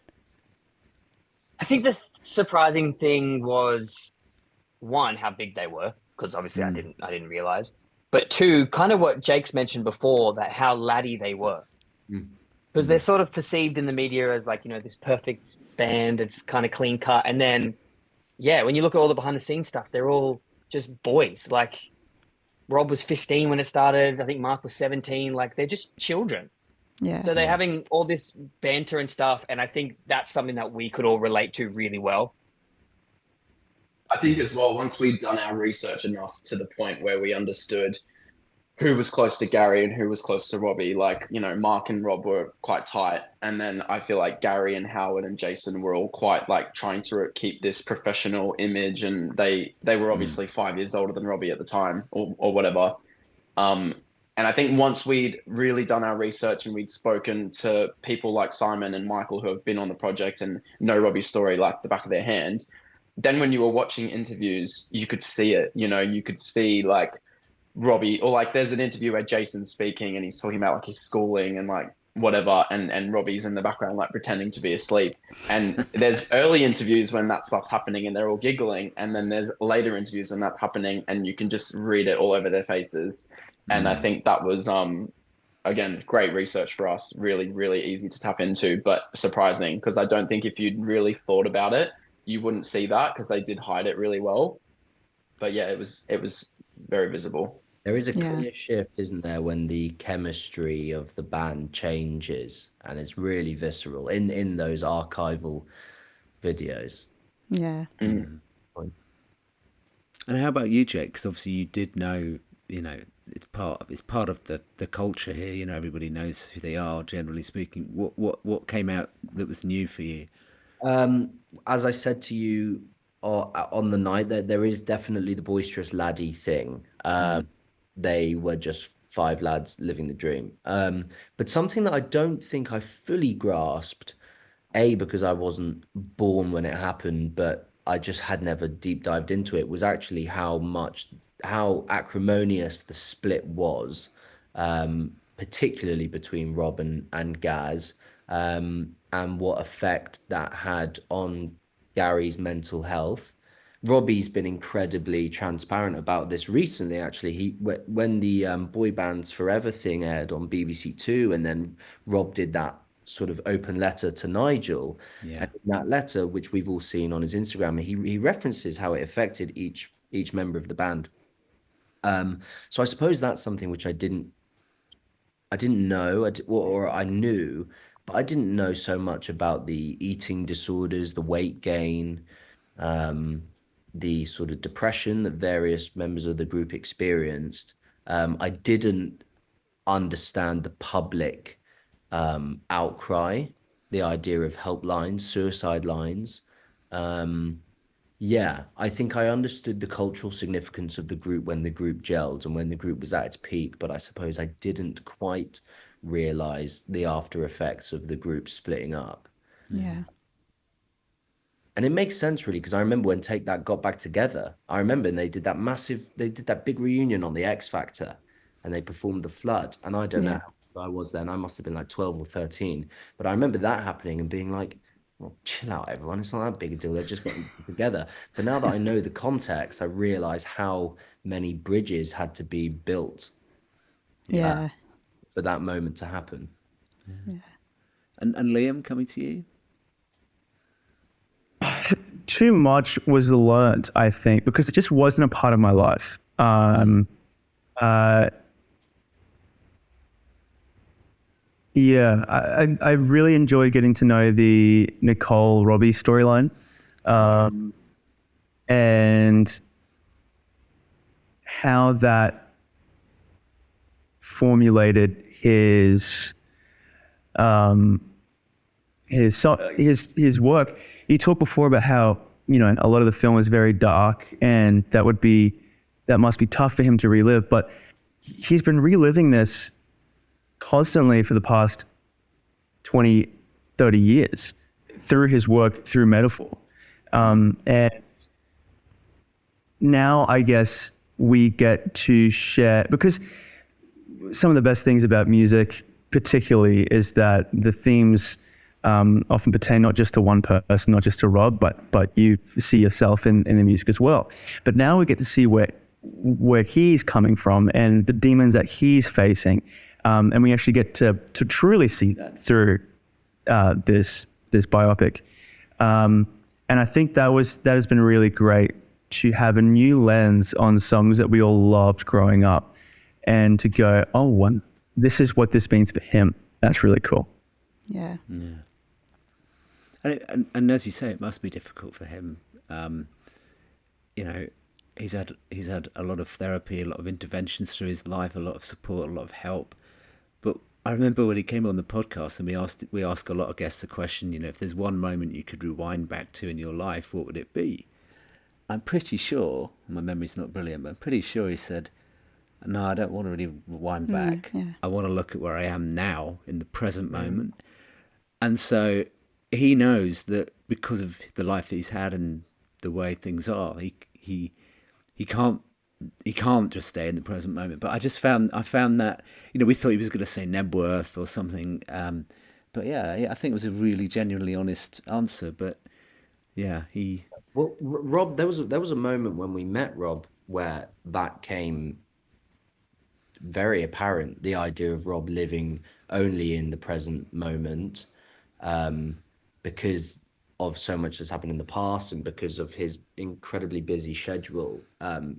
His coping mechanism of staying sane is just he doesn't want to know the details, and he lives in the present moment. Unfortunately, when we first met Rob, so we all knew that we were going to perform this gig for Relight My Fire, and we knew that we were going to interrupt Rob's show and get on and do a number. Rob didn't know. I feel like someone should have told Rob. Anyway, he's in Melbourne. He meets us for the first time, and the wise crack that I am, I made some joke about the dance moves, or Rob said something like, yeah, you know, it was ridiculous. Take That, we had to do all these overtly crazy dance moves. Meanwhile, Westlife would just stand up, you raise me up. Anyway, and I turned around and went, yeah, well, you know, we've been learning your dance moves. You're going to find out next week. And Rob goes, what do you mean?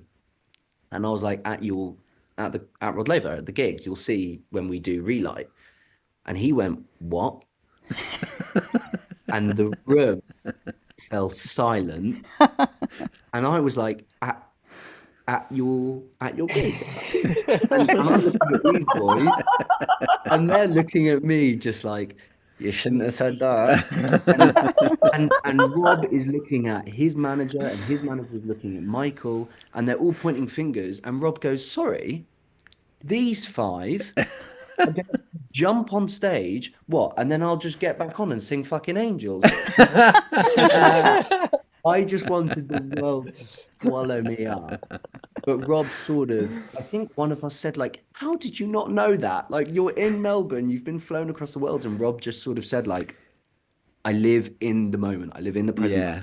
Get on the plane, and I don't know where the plane is going until I arrive. And then I'm told, oh, you're doing a gig here, there. It just so happened that I was the unfortunate messenger. And it was awful. It was horrible. Oh my goodness! Thank you for sharing that. What a brilliant story, though. I mean, it sounds like Rob actually, because 100%. When we've spoken to his management team and to him, they do not tell him too much that's going on in the future. So that doesn't surprise me that they didn't tell him about that, because then he starts to worry about it. Yeah. So probably, he often says in interviews, "I don't know what I'm doing this afternoon." Yeah. I could be flying somewhere. Yeah. Who knows? Brilliant. So how has being a part of this film changed your perspective on fame and personal struggles in the entertainment industry? Chase? I think it's like there's a really nice light that's shone on family in the film as well. And I think, we always need to, not necessarily family, but those people you consider family, we always need to hold on to them and come back to them. And, work is exciting, especially in this line of work. Work can take over and feel like it's everything. But then when the work's done, you've got to have those people that you go back to and that you can rely on and sit around a table at Christmas with, and you know what I mean? And I think that is kind of one of the biggest lessons I think it tries to show, the whole thing with his nan and his mum. And obviously there's a lot more to that, but yeah, that's kind of what I take away from it. Right. Jesse? Yeah, good answer, Chase. I agree. There's such a big element on family and friends. I think everyone needs that support network. I don't think you can, no one should ever suffer in silence or suffer alone. You need to talk to people, and you need that connection with stuff. And yeah, don't let, work get the better of you and all that kind of stuff. I think we're very fortunate nowadays that we have such great awareness of mental health. Yeah. I don't think, even 20 years ago or maybe even 10 years ago, we had the same sort of level of awareness and the media that, lets everyone know about things. I think, yeah, we're very fortunate that we now have all of this understanding of mental health and how much that actually affects your entire life, like not just your mental, but your physical health and emotional health and all that kind of stuff. But yeah. Yeah, and of course Rob was an innovator in talking about him and how he has been. And I think he made himself very vulnerable back in the day when it wasn't the done thing to talk about mental health. And yet he did. And the press shredded him for it a lot of the time. But yeah, he was one of those early proponents who actually started really opening up and talking about it. And the film obviously really examines that as well, which I think is important. Yeah. Yeah, I have to say, to go back and refer to the Relight My Fire scene, I remember that immense feeling of utter euphoria, shooting it, experiencing what it felt like to have thousands, and there's this great line in the script, which Steve Pemberton delivers, and he says to Rob, how do you not know who you are when there are thousands of people screaming your name? And I remember doing Relight, and obviously we had a load of extras wearing Take That t-shirts with our actual faces on, and they've got Gary on their forehead, and then you've got thousands of Robbie fans. And I remember that feeling of euphoria, and I remember calling my mum afterwards, being like, I felt like a god, felt like an actual god. Like they're there, all of those people were there for us. And like Jesse said, the fact that it was our first scene in principal photography was genius, because it completely informed how we played pop stars for the rest of the thing. But I remember coming away from that being like, I totally understand why pop stars can lose their way, because you're going up and getting that sense of euphoria and adoration every night. The day-to-day is so incredibly mundane, and how can you not come away from an experience like that with an inflated ego, and how can you not therefore find remedies to put yourself back on that high? And that was incredibly eye-opening. And you look at recent events with Liam Payne and things like that, and I just I feel like we have a very particular insight. Oh, sorry, am I boring you, Liam? Yeah, man, sorry. I feel like we have a very particular insight into how it feels to be pop stars, and it is wild. Yeah. Do you remember, Jake, and the other boys, when we come off from the first take of being on the stage in Rod Laver, Simon got us all together and we kind of just had a moment to ourselves, and then he goes, that's the feeling that Rob is constantly chasing. Yeah. And I feel like that was like a light bulb moment for me, into like understanding his psyche a bit. Totally. I remember looking at Jono.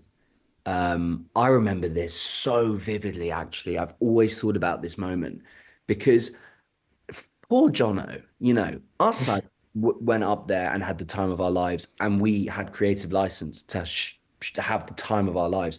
Jono had a movie to carry. He had a narrative and, you know, close-ups to deal with. And I remember looking at John in the wings, and we were all like, it's incredible. And I remember looking at John, and bless him, he's doing some real character work in the corner, and he looked like he's seen a ghost because he's got to go out there and deliver that narrative. He's having to come at that experience from a completely different mindset to we were. He was teaching himself to hate that experience whilst we were being like, yeah, the most incredible thing. And I just remember looking at John, and his lip was quivering, and he was on the verge of tears, and he was silent, and he was just staring into the middle distance. And I remember looking at him like, oh shit, me and him are coming at this from completely different viewpoints. Oh, hold on, we're working. We're doing a movie here. That's so true. You know, we win the lottery. This is work. We got something to deliver. Mine is just a lot more fun to deliver than what Mom's got to do. Wow, that's fascinating. You're playing yourself over cinema because the story that you tell through Relight and the animosity growing towards Rob and stuff is terrific. And I know you. Yeah, I just want to sing your praises for a tick as well. Oh, thanks, mate. It's funny when we talk about the Relight thing, how we'd spent 6 weeks rehearsing to a T, every gesture, every step on the stage and delivering each line of that song. And then once we'd done our first 3 takes and Michael and Simon sort of said, listen, boys, you've got it. Go out there and enjoy the next one. All of that all of the character work went out the window.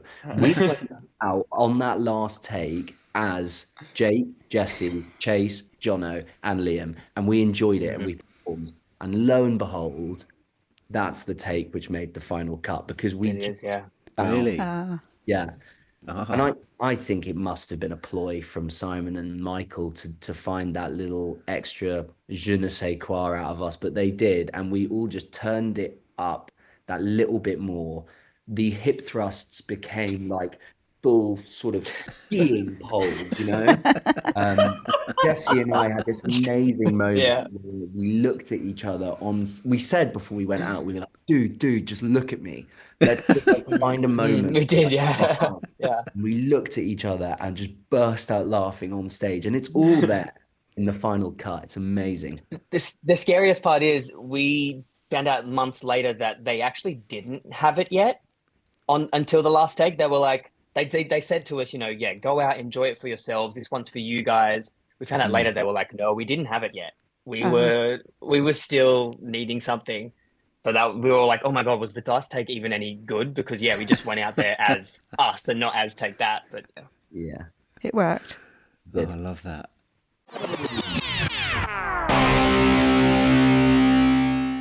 Hi, I'm Robbie Williams, and you're listening to Robbie Williams Rewind with the Champions. So we have to ask everybody this question who comes on the show. What is your favourite Robbie song? It doesn't have to be one from the film. Jake knows already, I can see. I know. And I'm going to get the ball rolling with The Road to Mandalay. Amazing song. Yes. That is one of my Desert Island discs. Right. We had Robbie in the car growing up. He was one of, you know, when you used to only have sort of 5 albums. Mm-hmm. I want to say it's Escapology, but I'm not sure. But we had... Sing When You're Winning. Is it? Yeah.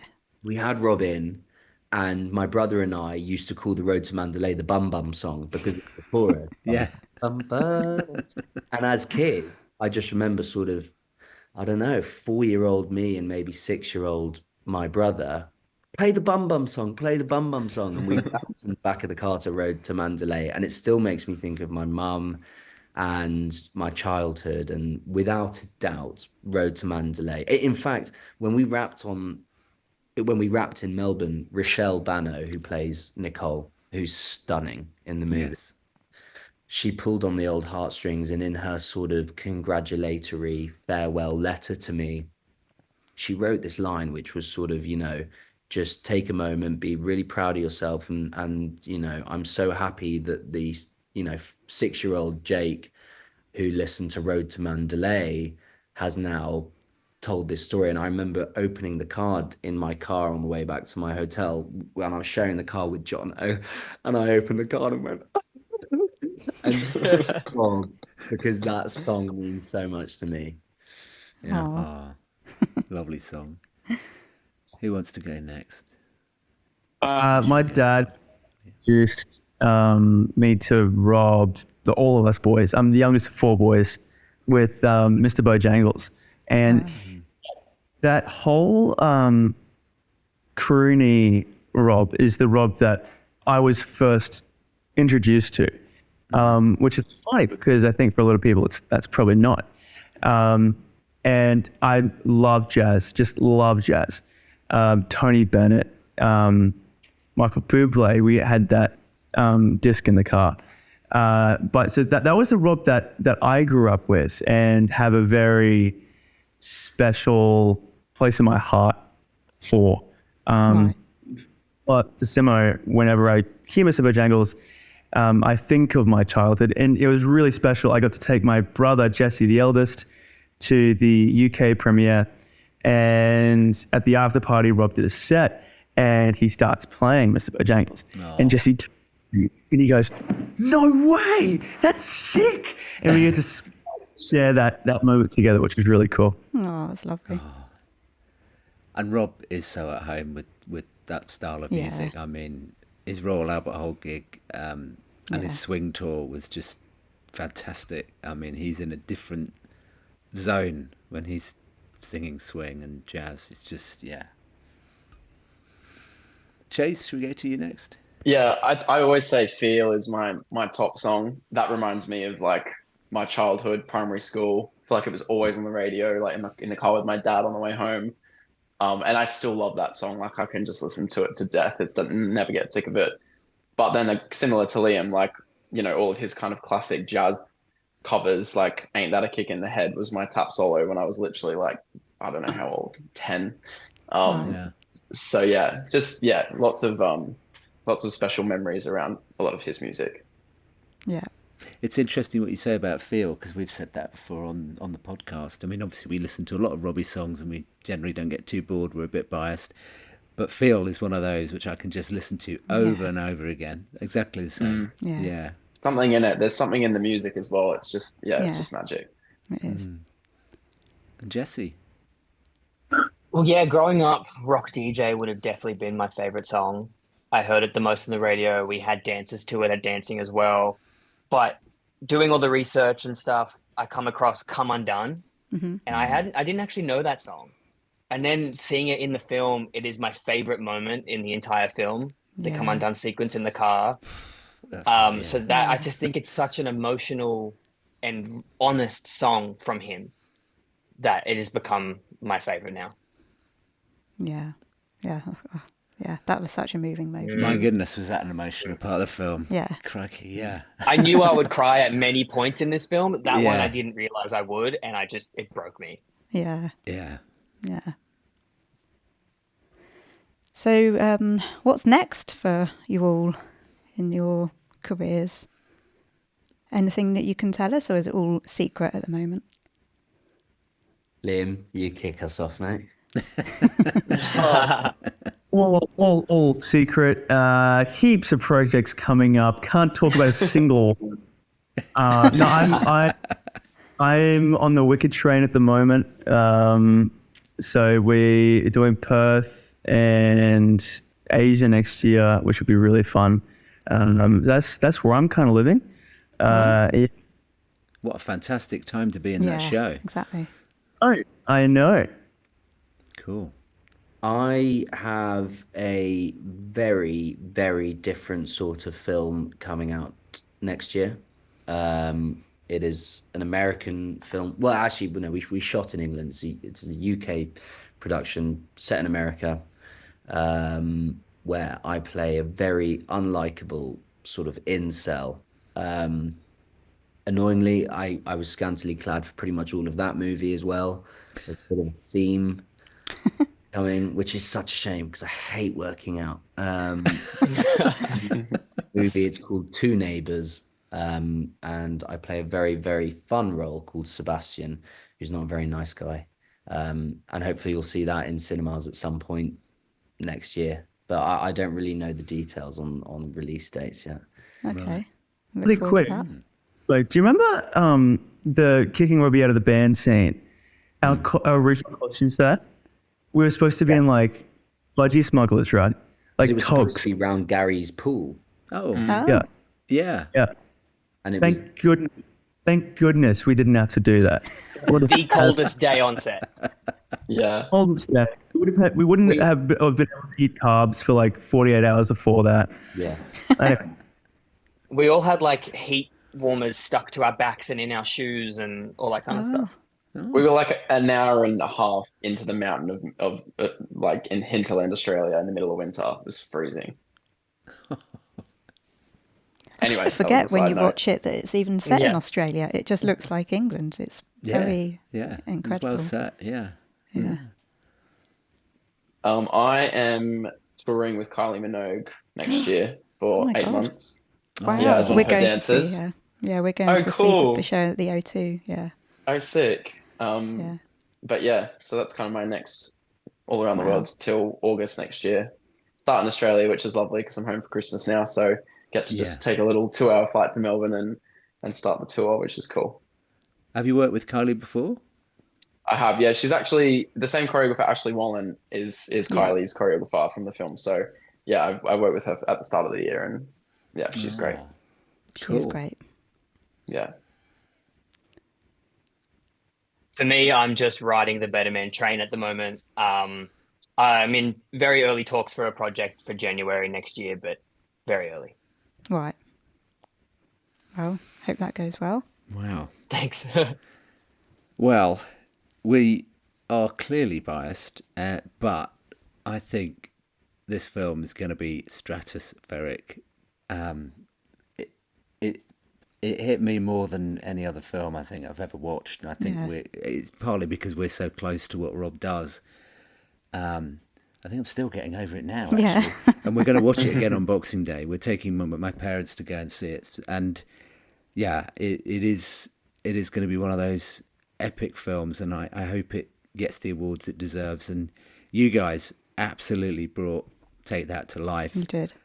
Completely, and it was a joy to watch you all performing, and thank you for spending so much time with us. I mean, it's been so fun, and we can see the connection with you. I mean, that is a special thing. I'm sure that doesn't happen on every film or every piece of work that you do, and what a lovely thing that you've got this friendship that's come out of it as well. It's incredible. Very lucky. Very, very. Extremely.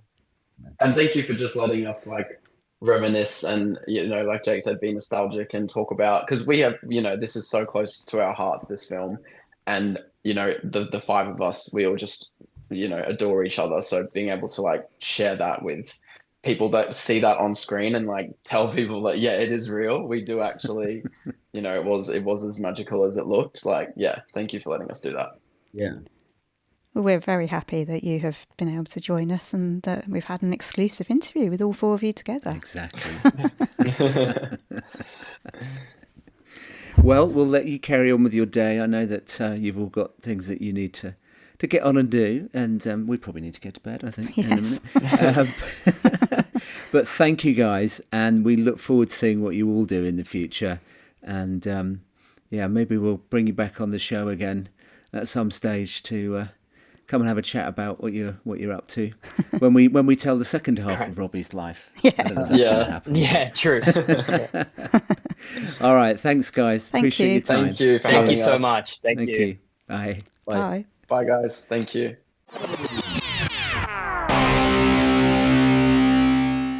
Hi, I'm Robbie Williams, and you're listening to Robbie Williams Rewind with the Champions.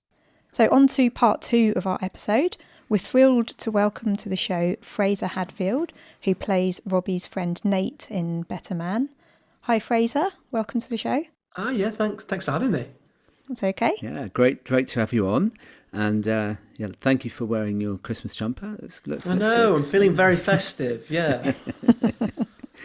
So, Frazer, you were born in Yorkshire and you went to music school until you were 14. So you're an accomplished pianist. Everyone be sure to check out the beautiful videos of Frazer playing on his Instagram. And then you went to drama school, and your first job out of drama school was in Gary Barlow's Calendar Girls musical in the West End. And you've appeared as a main cast member in the TV show Hyde for 2 series, and now you're in your first feature film. How did it feel when you got the part? Yeah, gosh, you've done your research. Hopefully it's right. Yeah. Do you know what? It was amazing when I got it. So I'm trying to think when I got the call. It was like, obviously it was sort of during the pandemic, so everything had been really slow. And the team were out I'd been auditioning for this for a while, but the team were out in Australia. And so everything was done over Zoom. So it's one of those when I woke up to an email. I was checking my emails every night to see if they'd made a decision. And I woke up to an email that came through probably about 4 a.m. And I woke up and I checked my emails. I was like, oh, it's there. And read I got the job, and then obviously couldn't get back to sleep. But yeah, it was great. It was great. It's just sort of surreal to be offered a role in a project like this, especially being directed by someone like Michael Gracie. Yeah. So it's very cool. It's like actor's dream. Yeah. Yeah, definitely. So what was the audition process like? Was it all over Zoom? So I think I myself, along with every other sort of boy in the UK, taped. So we sent in a self-tape for Robbie, way back. I think that was sort of like mid 2021. I remember on the audition breakdown, it didn't mention the monkey thing at all, apart from it doesn't matter if you look like Robbie Williams or not was the thing that it said. So I was like, oh, that's slightly strange. Yeah. But yeah, I taped for Robbie, and interestingly enough, the audition scene for Robbie was the scene towards the end of the film with Nate. So I remember taping the Robbie bits and then I got the same scene back to do the Nate bits. But yeah, so I taped, and then I taped for a couple of parts in the film until they decided they wanted to see me for Nate. And then that's when I spoke to Simon Gleeson and Michael Gracie, and we spent a couple of hours together on Zoom, knocking things back and forward. And then, I found out, and it was pretty close to shoot, or pretty close to the start of production. So I found out and flew out 2 weeks later. Wow. And then, was in Melbourne for 5 months. Wow. Okay. And how much, this isn't a test, but how much did you know about Take That and Robbie before the film? Like, obviously, I'd grown up with Robbie. And I remember Take That reforming was quite a big thing, quite a pivotal sort of memory. Yeah. And then, yeah, obviously, I'd worked with Gary before and know him a little bit. So yeah, I guess I knew as much as the sort of average sort of British person that grew up when I did. Like, Robbie's such a fixture, right? Yeah. And especially the Take That resurgence was right when I was starting to get into music and listen to music. I can't remember how was it. When did they reform? Was it 2008? 2010. 10. Okay. So yeah, I'd have. Yeah. So that makes sense. Were you a fan?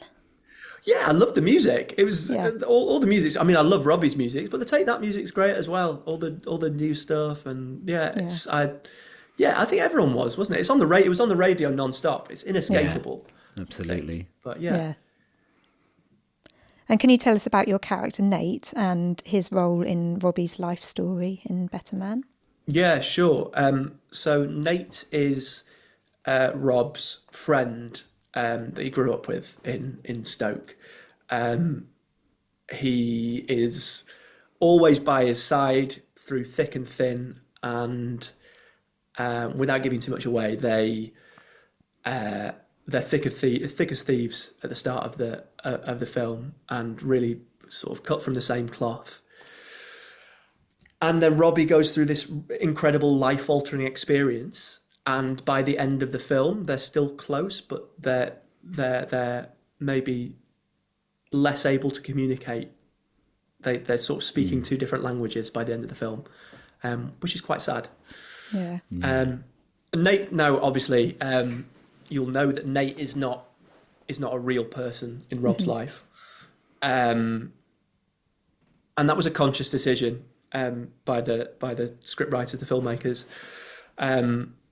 They wanted everything that happens to Nate and Rob is drawn from Rob's experiences that he's talked about with different friends that he has.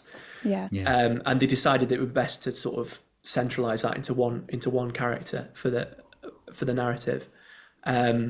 So the situations are inspired by real events, but it's an amalgamation of a bunch of his friends that the character of Nate. Yeah. Right, I see.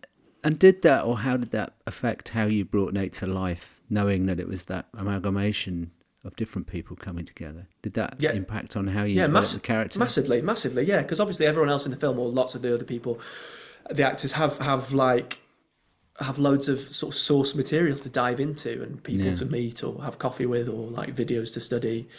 And I didn't have that, but it was quite freeing. It was really nice to be able to, and Michael, Gracie, and the other writers really sort of pushed this to me, that this was my own character to create from the ground up, which is sort of nice. It sort of it unburdens you from worrying about like, what does this person sound like, or how do they walk, or I don't have to worry about any of that. I can just focus on sort of the scenes and how would I respond in this moment to what's going on. And look, I mean, I didn't grow up in Stoke, but I grew up in Oldham, and there's lots of similarities, and I recognise Nate as a character. I recognise Nate and I recognise Rob early on in those scenes. They're like people that I know and grew up with. So it's easy to sort of tap into that sort of like working class, salt of the earth mindset, you know? Yeah. It feels super familiar. So yeah, it was nice to be able to create it from the ground up. Great. And what was your favourite scene to film? My favourite scene to film. Do you know what? The first scene that I have with Robbie is we're sort of perched on the edge of a big billboard looking over a Stoke, and that was so much fun because they sort of gave us license to do what we want and just have a play around, sort of give it the beans, and we were just messing about. So much of that is improv. Oh, cool. And the way that Jono, I mean, there's a structure there, and then there was lots of stuff that they couldn't use in the end because it was a bit too blue. But yeah, I can't wait to see the outtakes from that actually. But yeah, it was just Jono and I were just messing about. It's so playful and yeah, it was a lot of fun to film that one. The other one that was actually, I mean, it's obviously it's quite an emotional scene in the film, but I guess you don't really think about that when you're filming it. But the filming Angels was so cool. I've never been involved in anything quite like that, because the way it works obviously is we shift from Top of the Pops to the sort of the graveyard, and the way they had to film that was we filmed it at the graveyard with the Top of the Pops set. What, like at the there? graveyard? Yeah. Oh, wow. And then we filmed it the other way around. We filmed it in the studio at the Top of the Pops with the graveyard and all the mourners. My goodness. And they meld the two things. And it's raining, so it's raining inside and it's raining outside. It was the most incredible setup you've ever seen. Wow. To create what is essentially quite kind of a small but intimate, moving moment in this. It it was incredible to see the scale of the production, and that's why that really came through to me. And also it meant that a lot of us were on set that day. Obviously, a lot of my scenes are just with Jono, with Robbie, Jono, who plays Robbie. But yeah, that day sort of everyone was around. It was really nice. Or that day, I say that day, it took us about a week to film that sequence. So yeah, that was also very fun to film. Yeah. Although, yeah, it's quite a sad one in the film, but yeah. Oh, yes. Yeah, very. Yeah. Took a while to get over that one. Yeah. It was certainly an emotional moment. So what was the most challenging part about your role, do you think? I guess that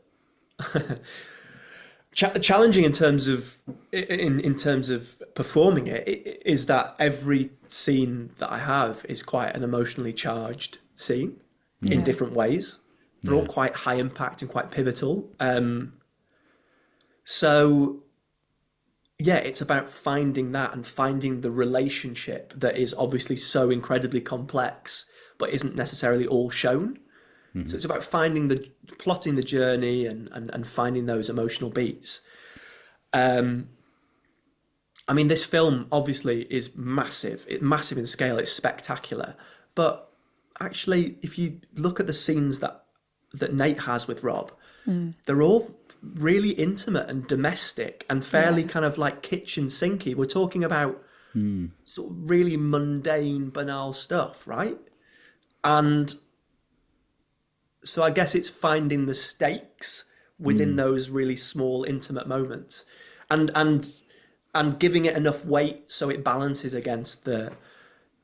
Because I mean, you compare the scenes where we're just talking about like a football match or whatever to like rock DJ down Regent Street. They're completely different in scale, right? Mm-hmm. So it's about finding a tone that you're able to match across the whole film. Yeah. That was kind of challenging. That contrast, that's really interesting. That contrast is probably what makes it work. You know, having those moments and then those epic moments. I think so. I think that's what's so amazing about this film, actually, is that it's unusual, I think, for a film like this to balance like those massive, incredible set pieces with something far more intimate and smaller. And I think that's, what makes it affecting, right? The stuff with Nate, the stuff with Nicole, they're not scared for it to be really small and really ordinary. And it's the ordinary bits.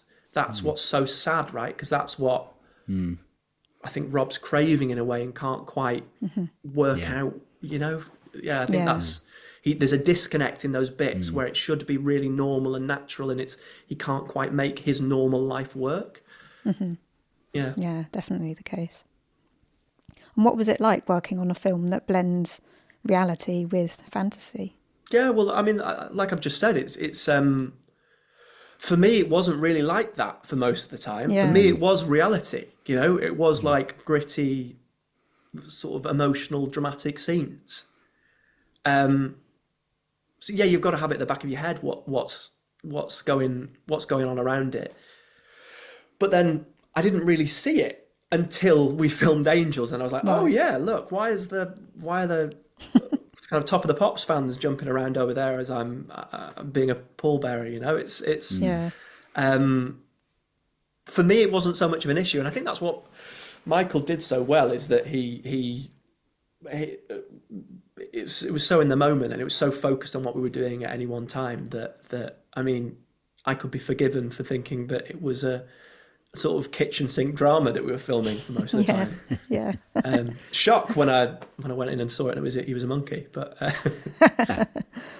And how do you think the character of Nate reflects Robbie's struggles with fame, addiction, or self-discovery? I think he's a counterpoint, isn't he? He's like Nate is a good idea of what Robbie would have been like had he not ever joined Take That, had he not followed that star or whatever, you know? Yeah. That's, I think Nate has materially far less than Robbie, but ultimately he's sort of more fulfilled. Yeah. I think. Yeah. And I think that's where the sadness and the rage comes from. But Nate has problems too, right? Nate's going through stuff. Nate's finding it really tough, and it's not the same as the. Of course, it's not the same as what Robbie's going through when he's suffering with anxiety, performance anxiety, and all the addiction stuff. It's not the same, but it still matters to Nate. And the fact that Robbie can't square that, he can't understand that matters in the same way. I think that's where the disconnect comes. Yeah. So how did working on a feature film differ from TV or theatre, and what's your favourite aspect of each? Yeah, it's hard, that one. Because obviously this is my first film. Yeah. And I don't think it's a typical experience in that it's quite big, and Michael works in a really kind of particular way. It's very theatrical, the way that he runs his set, like long takes, lots of rehearsal. You don't usually get that, I don't think. Certainly Right. you don't in TV. Okay. But yeah, and also it's a motion capture film, right? So I'm acting against someone in grey pajamas with dots on his face. So that's also really, really unusual. But I loved this. I loved this experience so much. It was incredibly fulfilling, really exciting, and I guess with such a bold vision, I really didn't know how it was going to turn out. Yeah. But everyone that was working on it was so incredibly passionate and so kind of so pumped up about what this could be, that it's sort of there's an energy on set and everyone's excited, and you can't help but think, oh yeah, if all these people are buying in, then I'm buying in too. This is going to be great, you know? Yeah. So yeah, I loved it. I'd love to have an experience like this again. Yeah. You've set the bar pretty high. Yeah, I know, right? I know. Well done. Is there one thing you learned about Take That or Robbie that surprised you during filming? I guess I learned more about them sort of in the development process of the film, like reading the script and the read-throughs and stuff. I didn't realize how young they all were when it first started. I really didn't. And I certainly didn't. I mean, I didn't realize how full on it was and how quickly it got that full on. It's wild, and I think, hey, it's quite topical, right? With all the incredibly sad stuff that's happened with like Liam Payne, and it's like history repeating itself. And if you think about how old those lads were when that started, it's mirroring it, isn't it? Absolutely. So I think there's a learning to take from this. But yeah, I learned that for the first time. I assumed they were much older when it all kicked off. Yeah. I couldn't handle that at 15, I can assure you. No. I mean, Rob talks about this, right? He talks about this, and there's a line in the film about, like, you stop growing up when you become famous. So I'm a 15-year-old boy in a man's body. It's quite powerful, that, isn't it? It is. Very. Yeah. And what did you learn as an actor and as a person from working on the film? Collaboration, I think. Right. The way that this set was run was so collaborative, and everyone's point of view was respected. There was a lot of time and weight given to everyone's opinions. I think that's what happens when you're working on a film like this, where everyone is pulling for it. No one says something without the best of intentions. Everyone's just trying to make this film as good as it can be. So yeah, trusting in the process. Yeah. Trusting in the vision that, I mean, you can't really, on these sorts of things, especially something like this where so much of it is realized in the post-production, you don't know what's best when you're in it. All you can do is bring yourself to it. You've just got to trust in the people around you, that they know what they're doing. And it's going to be good, you know. And how has being a part of the film changed your perspective on fame and personal struggles within the entertainment industry? I think it really has. It really has. I think just hearing, I mean, obviously the content of the film, but then hearing Rob talk about it after he's seen it, and how sort of affected he is by it, and was by it, and still is by it. and it's kind of inspiring that he's so open and willing to share all that stuff, right? Yeah. I think that's, it's made me think about it a lot more, and especially like when I'm seeing younger people in the public eye now, thinking, oh right, okay, let's sort of kind of reassess our views on that. And you went to see him at his Albert Hall show in a gig in 2022. Had you seen him live before, and what did you think? Yeah, he's amazing, isn't he? He's like the ultimate entertainer. How many times have you seen him? Have you seen him a lot? Oh, Go on, how many? Over 100, isn't it? Well, about 50 concerts, but then probably over 100 if you include other. Whoa. We see him more things. than once on a tour, so that pushes the number up. Okay. We travel to cities where we want to go, and have mini breaks and stuff. So we make a thing of it. Yeah.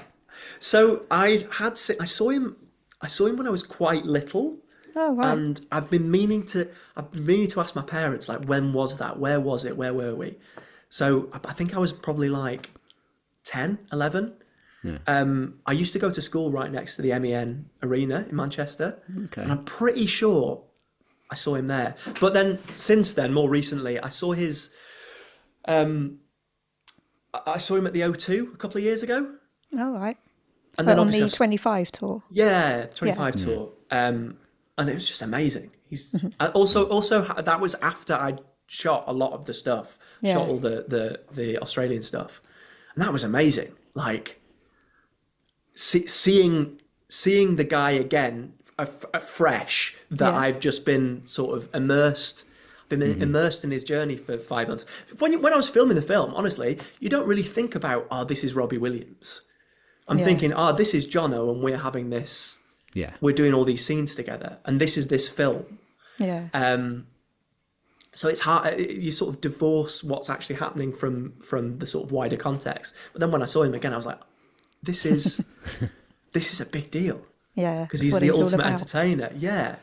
And then the Albert Hall concert was amazing. That was so cool. I was sat. Me and Jono were sat next to each other for that gig. It was me, Jono, and Alison, and it was amazing. Did you spot?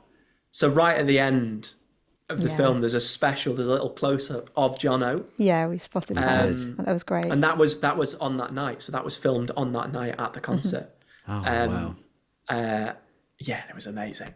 That was a lovely part. That was about the only time that we took our eyes off the screen, looked at each other, and thought, how nice was that? Just that's the bit. So, that's the bit. yeah. The first time that I saw it. So I saw it in a screening room with Chase, who plays Jason, and Jake, who played Gary, and we all spoke afterwards, and we said, that was immediate tears. Yeah. Because Jono is so amazing in this film. I'm sure you can appreciate, like, he's got the mannerisms down. He's done so much work. He really sort of became Robbie, especially in those big performance scenes. Yeah. So recognisable. To see his work acknowledged in that way is so lovely. Yeah, he was incredible. And I think that Michael said that it was Jono that did the Nebworth scenes, because I believe filmed Robbie it all out did in some, Serbia. Yeah. Right. So Jono, that all of the Nebworth stuff is Jono. Yeah, and he was incredible. Absolutely. Yeah. He nailed it, didn't he? Did. Yeah. Absolutely. I mean, seeing the raw footage of Jono in the mocap suit doing it, like pre the monkey, is amazing, because you're like, oh, that's when you realise, he is doing it all. Yeah. It's completely faithful, and that's why Weta is so good. Having worked with Jono and seen him on set, the monkey is so Robbie, but it's also so Jono. Yeah. It feels, They found the really good middle ground where that sort of performance is really preserved, which I love. Yeah. And what's your favourite Robbie song? I knew you were going to ask me this, so I had to think about it. So I feel like this is a really boring choice, but there's a reason behind it. So Rock DJ is my favourite Robbie song, because I did a show at the Soho Theatre back in 2016, 15. And the show, it was called Flashes, and the show started in the bar. And we were all milling about the bar downstairs, and there was a flash mob to rock DJ in the bar. And obviously that flash mob has now been slightly upstaged by the bigger flash mob on Regent Street, like 200 meters away from the Soho Theatre. But yeah, it brings back firm memories. And so whenever we've been filming, whenever I've seen Robbie with the film and all that sort of stuff, and Rock DJ plays, I always video it and send it to my castmates, doing the weird dance that we did in the Soho Theatre bar. So that's my favourite song. And then also a close second is Candy, because Michael on set, when he needed sort of everyone to be sort of amped up and excited and a bit of energy in the room, if there's lots of like supporting artists on set, you need them amped up. I'm thinking particularly of like the scene where All Saints get the number one in the club. He needed everyone really hyped up. Whenever that happened on set, he'd play Candy through the speakers and say, right, everyone dance. And everyone danced to Candy, and then he'd roll the cameras. And everyone it's a song that you can't help but dance to. Yeah, definitely. Yeah. So there you go. Oh, haven't heard that story before. No, we didn't know that. Thank you for that exclusive. No, of course. Yeah. And before we wrap up, we're curious to know what the future holds for you, or what's next for you. TV, film, theatre. Obviously, you're a very versatile actor. But what's up? What are you doing next? Yeah, so it's all really exciting at the moment. Obviously, this film coming out. I'm excited for everyone to see this film. And I've been on set filming this year. And I've got things in the pipeline, but I mean, it's so boring. Actors always say this, but I'm really not allowed to talk about anything. Yeah. but it's very exciting, and watch this space. Good. We're glad to hear it. We've also been watching Frayed recently, and we enjoy your performance in that. That's a funny show. Thank you very much. Yeah, it's very different, right? But hey, both. Interesting thing is they both filmed in Australia, so a lot of the crew that I worked with on Frayed actually were on Better Man as well. So it's a little mini reunion. Obviously, it couldn't be two more different projects, but yeah, it's good. Well, thank you, Fraser, for spending the time with us today. It's been you're very welcome. Incredible It's been a to pleasure. hear your journey and your stories. It really has. Oh, so thank you. Yeah, and thanks for supporting the film. It's I'm just really glad you like it. We do. Oh yeah, we're going to see it again on Boxing Day, even though we've seen it before. Oh, so am I. I'm doing the same thing. I want to see it in a cinema with people that are experiencing it for the first time. You know, that's quite exciting. Yeah. Thank you, and we'll see you soon. Yeah, You're thanks. very welcome. Cheers. Thanks. Hi, I'm Robbie Williams, and you're listening to Robbie Williams Rewind with the Champions. Well, how good was that? Yeah. Crikey. Yeah.